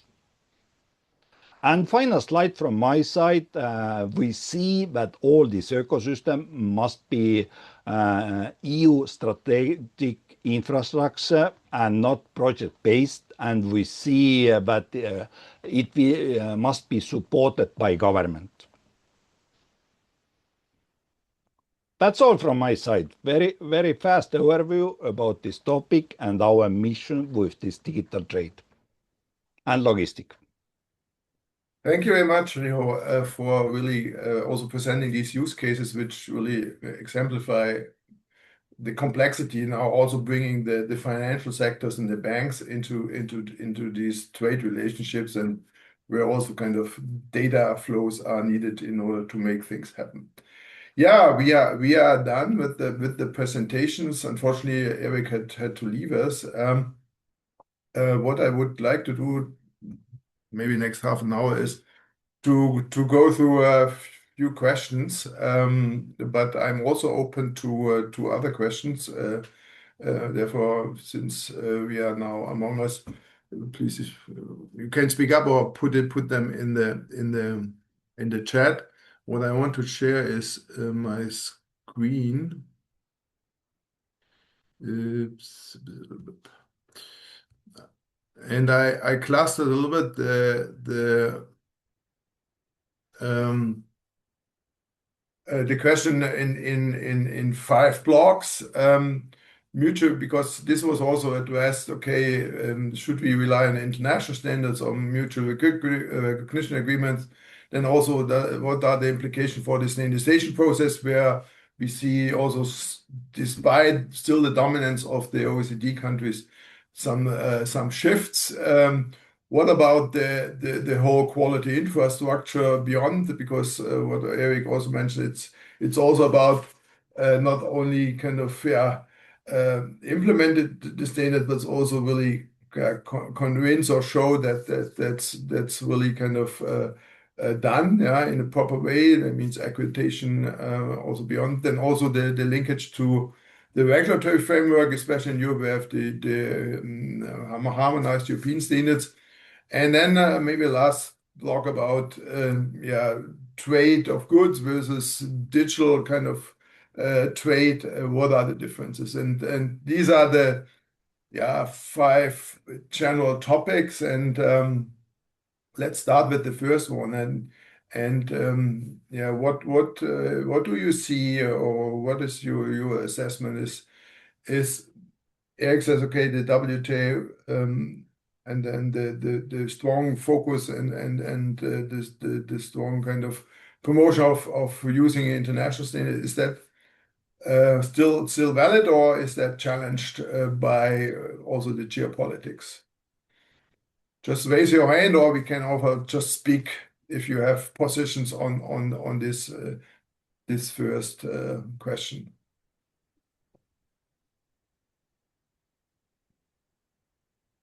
Who wants to speak here? Any view? These are really open questions. Lucas, maybe.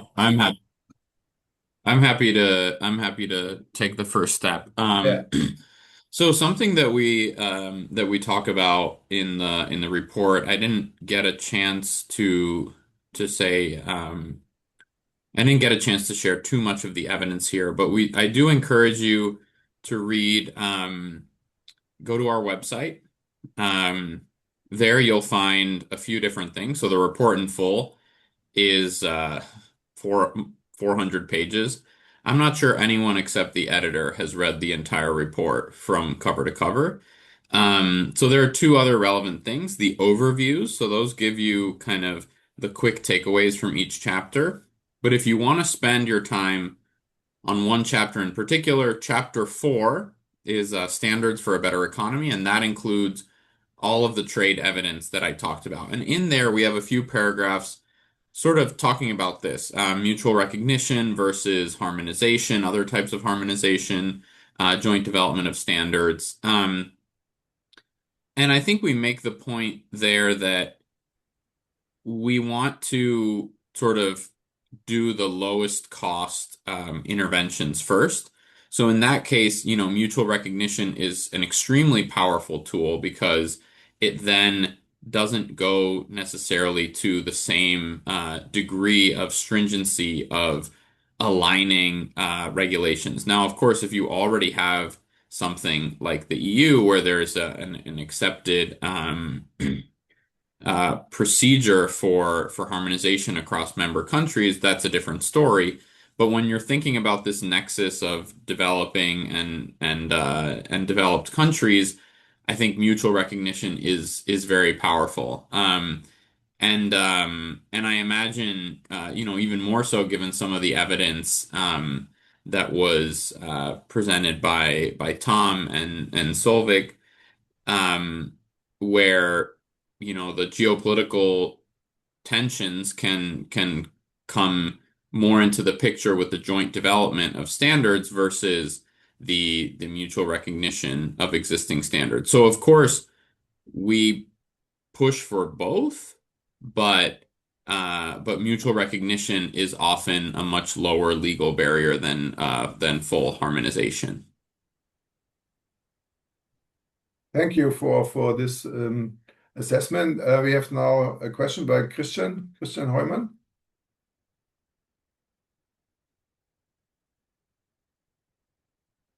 Christian, can you speak? No. Okay. Oh, I have to. Maybe now it works. Hello? Yeah, now it works. Okay, very good. Yeah, thank you. I had one question. Maybe it's obvious for you that are thinking about this very often. Lucas, you mentioned this asymmetry in standards and in the level of standards, such that between developing and developed countries, the developed countries very often use tighter standards or higher requirements. And it came through a little bit like the standards are a tool for creating these barriers. But when you think about standards for compliance, I mean, they are just a tool to meet the corresponding regulation. So as soon as two countries have different regulations in place, then there's no way around this asymmetry, right? So if one has higher regulations in environmental regulation or in product safety, then I think the standards have to be asymmetric, right? So the fully symmetric world would only work if all the regulations would be the same. Is that true, or do I miss something? Thank you, Christian, for the question. Lucas, you want to respond? Yes. Yeah, so I think you're right. That what I guess another way to ask your question is, what is the sort of best case scenario in this landscape? So I don't mean to imply that all of these technical barriers to trade, for instance, should be exactly the same across countries. And in fact, there may be differences, but the mutual recognition can sort of reduce the impact of those differences. Or you can think about other interventions to reduce the impact of differences. I think the point here is just more to outline those gaps and then say, if we're not paying careful attention to those gaps, then they become problematic. So, for example, in the case of maximum residue limits for pesticides, the EU and any sort of importing country is of course allowed to have its different preferences, but I think it's a little bit I think we have to be careful when we send the message of adopting international standards, following these sort of committee rules, when the countries that systematically deviate from those rules are when certain countries are systematically deviating from those rules. So that's sort of, we present the maximum residue limit analysis just to sort of expose the fact that, there is a well-established international cooperation through the Codex Secretariat, and lower income countries follow that. And then higher income countries say, well, we're going to go above and beyond. So, one might ask, like, is that really then driven by scientific evidence, or is that just a difference in preferences?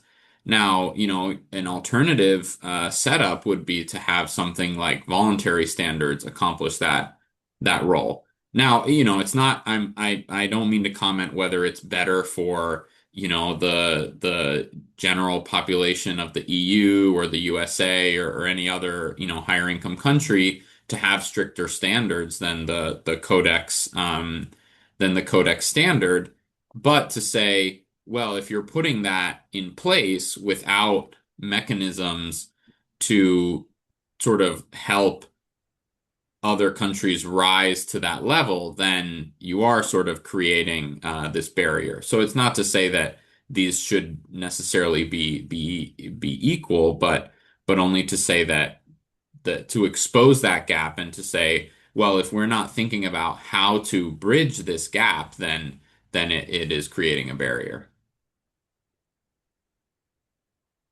Thank you, Lucas.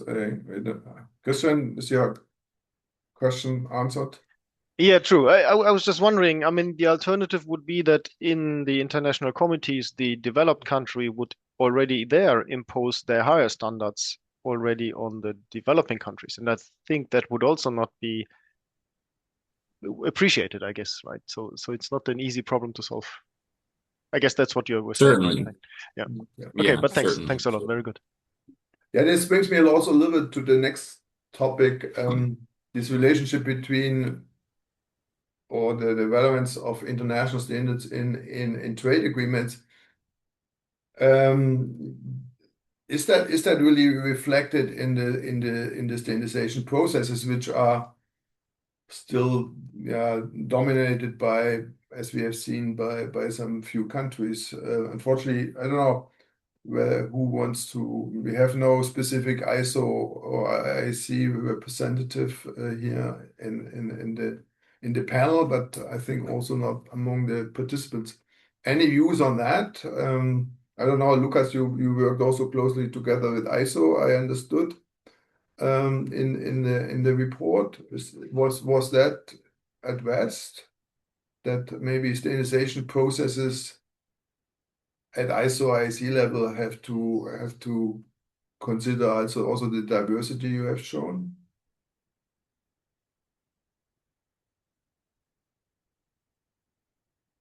Or anybody else? Yeah, I think I wasn't sure where to bring this in,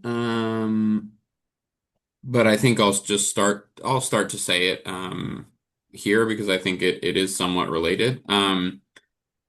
So we really talk about a sort of tiered approach in the report, and this goes very closely with our conceptual framework, and sort of it's related to Christian's first question. So if you're all the way to the left very early in your development trajectory, that international standard may be too stringent for you to meet, and to maybe some of your exporters will have to meet it in order to access those markets, but then are you going to really adopt it domestically? That may be unrealistic. And so what we think is that, there and part of that reason is the lack of participation in these developing countries in setting that international standard.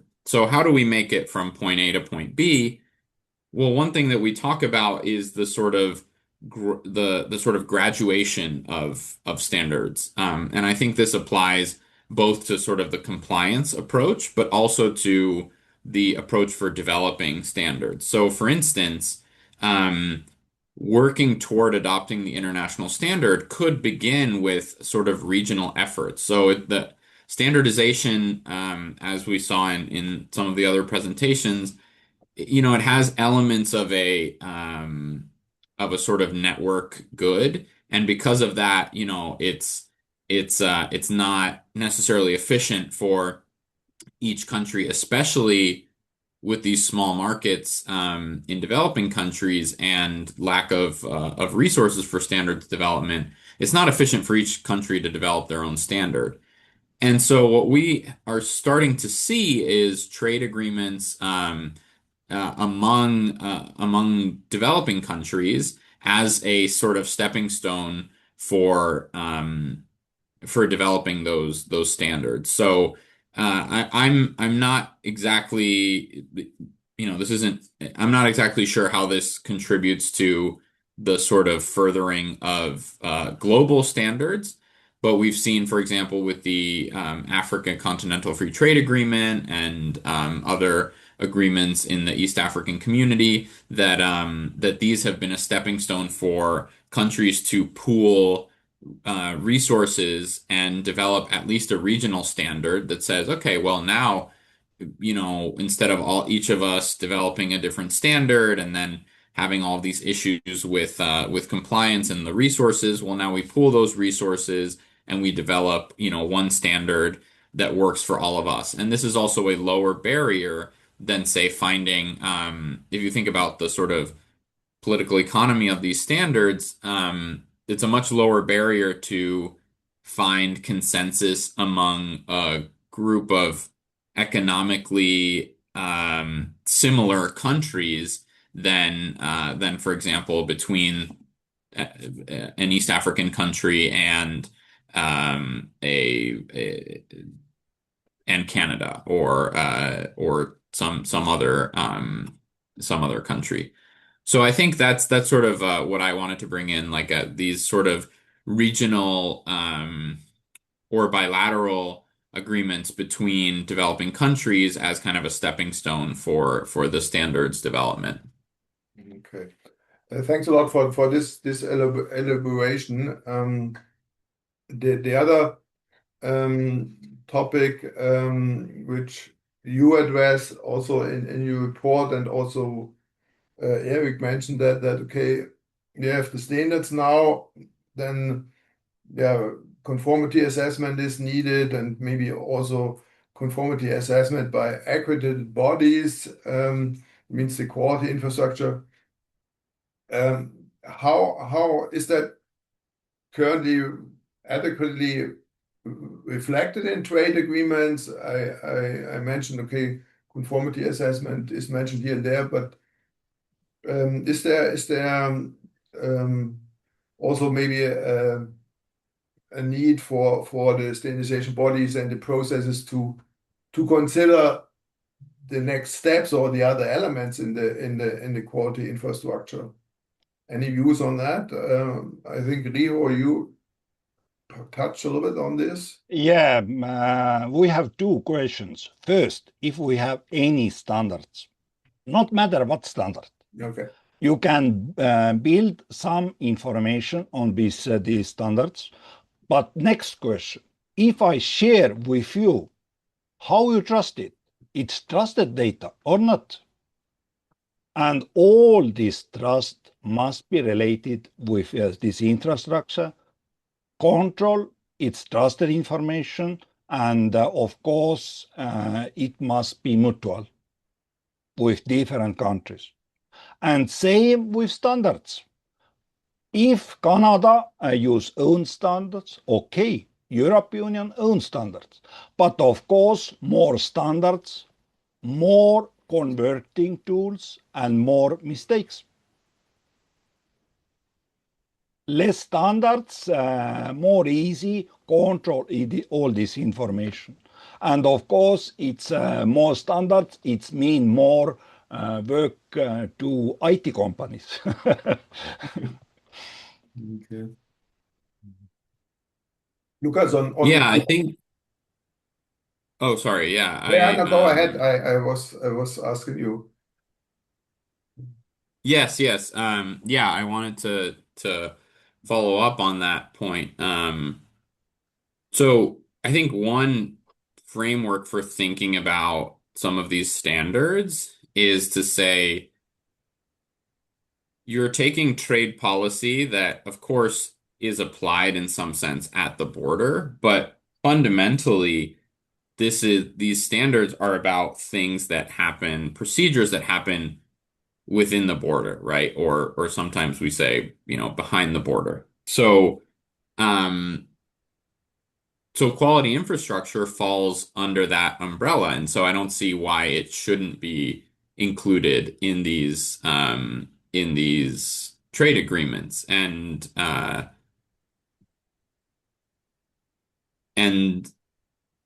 to Rio's point, if these controls are happening at the border, but they are controlling processes that are happening behind the border, then that quality infrastructure and its different elements should also be aligned through the trade agreement. I think the question of what consequences it has for standardization bodies and processes, I'd like to hear some of the other panelists' thoughts on that because I'm not. I was thinking about this last night, and I'm not sure. I mean, it could make their jobs easier. It could make their jobs more complicated because now they're also involved as a stakeholder in these sort of agreements. So it is changing a bit the political economy of those agreements, and so I'm not sure what implications that could have. I'm sure some of the other panelists will have thoughts. Solveig, Tom, you have thoughts on this question? Yes, I do have some thoughts. I was looking Okay. for the hand in Zoom and couldn't find it, so I raised my own hand. Okay, sorry, I didn't see it. Yes. Then just speak Don't worry. speak up. Definitely. Okay. Yeah, I just wanted to perhaps take one step back, and that also takes us further into this discussion and just reflect a bit about what Lucas showed in his presentation regarding the difference between compatibility, measurement, and quality standards. Because I think the question of mutual recognition depends a lot on what kind of standard you're talking about.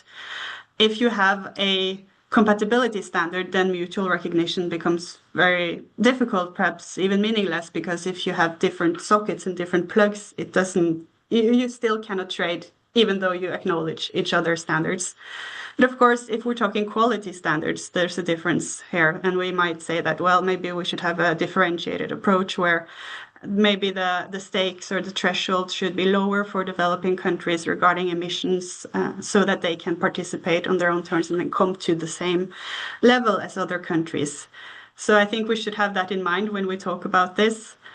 And I think also a question here is, and this brings us back to the quality infrastructure. And if we think that having a mutual recognition approach to standardization is a good way to go, and we're thinking, okay, we can have more of a fragmentation where we recognize other standardization efforts, we should also think about the implications of this. It might promote development. It might, in the long run, promote trade because you enable economies to build up and enable these economies of scales within a more regional context, perhaps. But you might also segment a differentiated approach to what kind of values that you deem important. If there's one standardization regime in which, for example, sustainability is a very important thing, while another standardization regime, for example, thinks that the most important thing within ICT technology is efficiency and data privacy is not that important, then you will have a differentiated approach in terms of values as well. And that goes back to, can you really then have a mutual recognition of even the standards that are classified as quality standards if those values become so different that it's politically hard to have a mutual recognition on them. And that, of course, if we start to then think that we're building whole institutions around these trade agreements, regional trade agreements with quality infrastructure that's designed towards those regional standards, then we're getting a really fragmented standardization regime that it might be difficult to have a mutual recognition approach too. So I think that's also important to think about, and perhaps also an argument that more of a collective international effort is still valuable. Thanks a lot. I think that was a very, very good point to consider the different types of standards and where mutual recognition versus maybe agreeing on international standards is more appropriate. Since we are also running out of time, I want to jump to because we addressed it already a little bit also via Christian's question, the issue of regulation versus standards. Now we have digital trade agreements, and I don't know, Bhumi, you want to jump on this, and especially in your last slide, you showed this, I don't know, many different consortia and fora active in different IT areas. What is their role in digital trade agreements? And maybe first question, is there kind of a fundamental difference between digital trade agreements and kind of traditional trade agreements? You have a view on that? Yeah, thank you for Dr. Brint. And I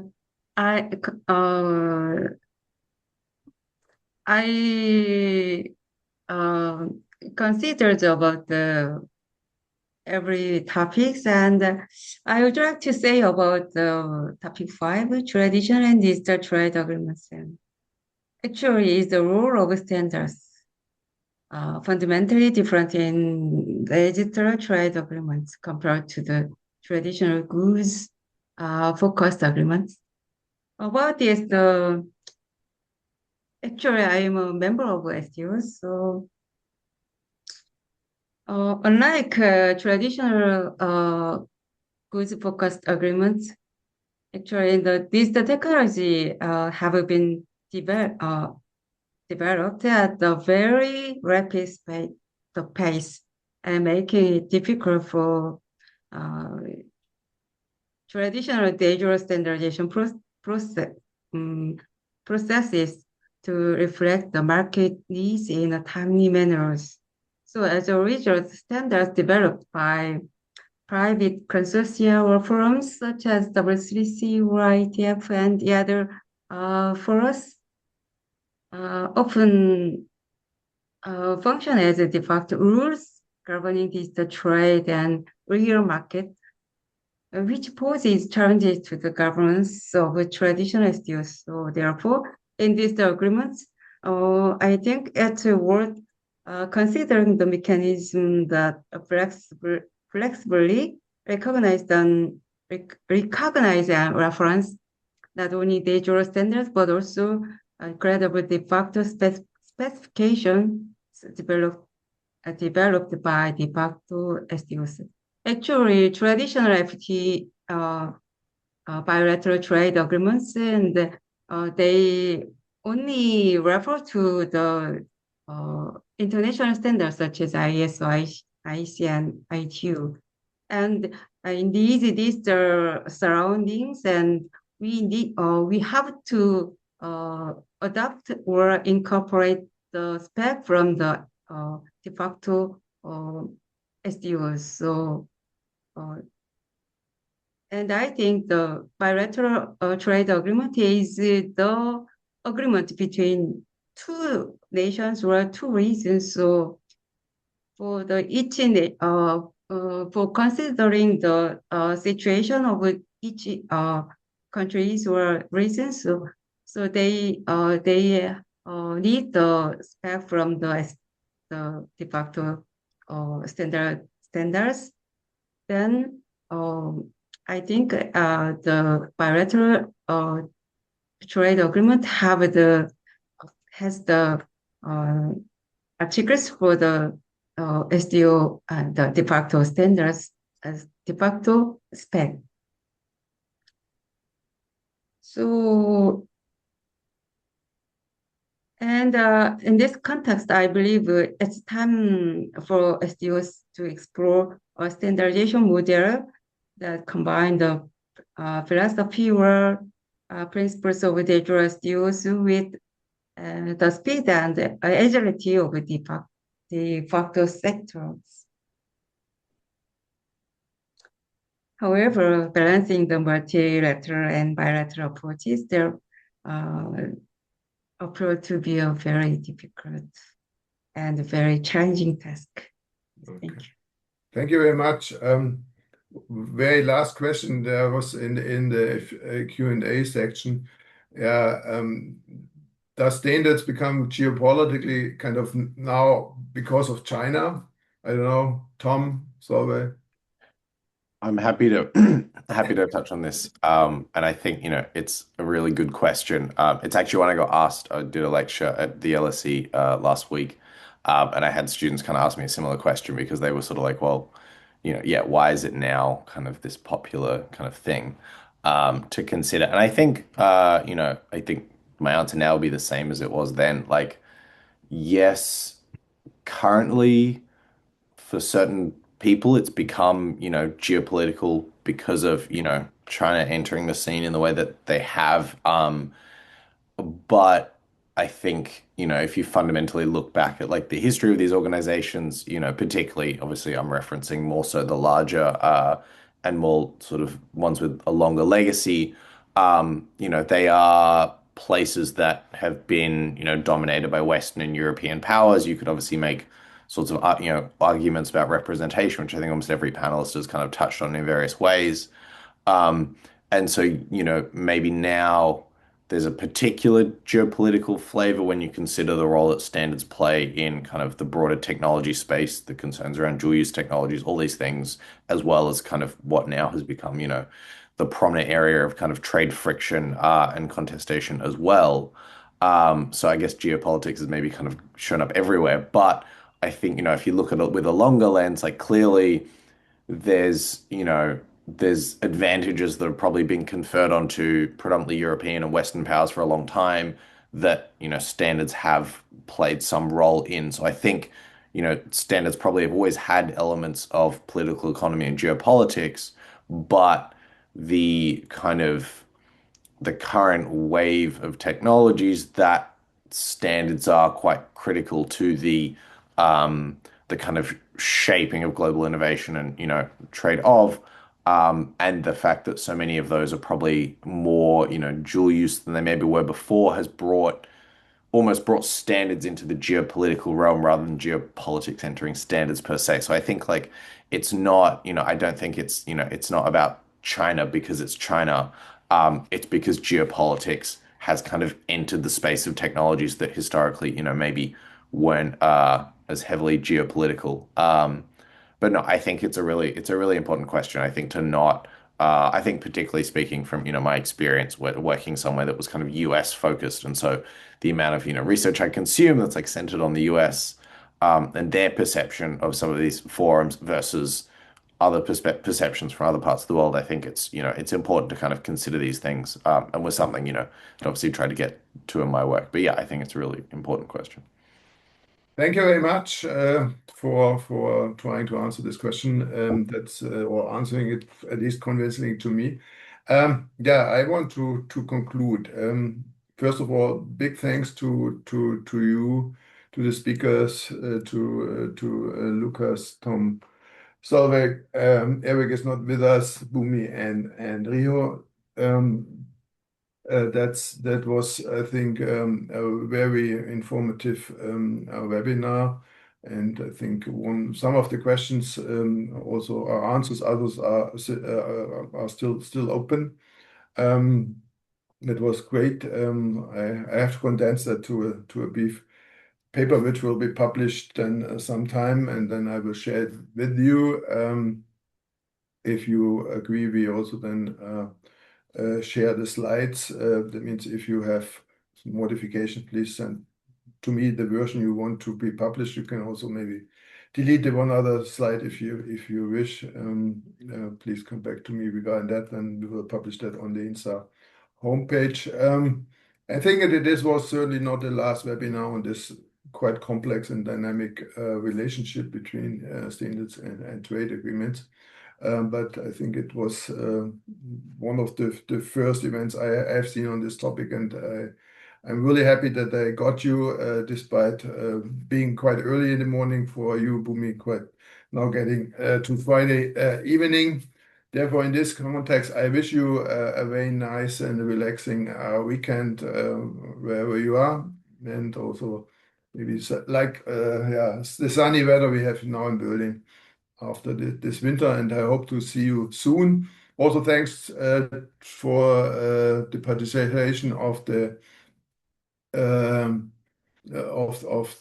here almost 50 people. That was very nice. Thanks for the questions we got, the interesting ones here. And if there are more questions, please come back to me, and I will delegate them also to the speakers, or you approach them directly. Thanks a lot. Thanks a lot also Trust IT and here Damir for coordinating INSTAR.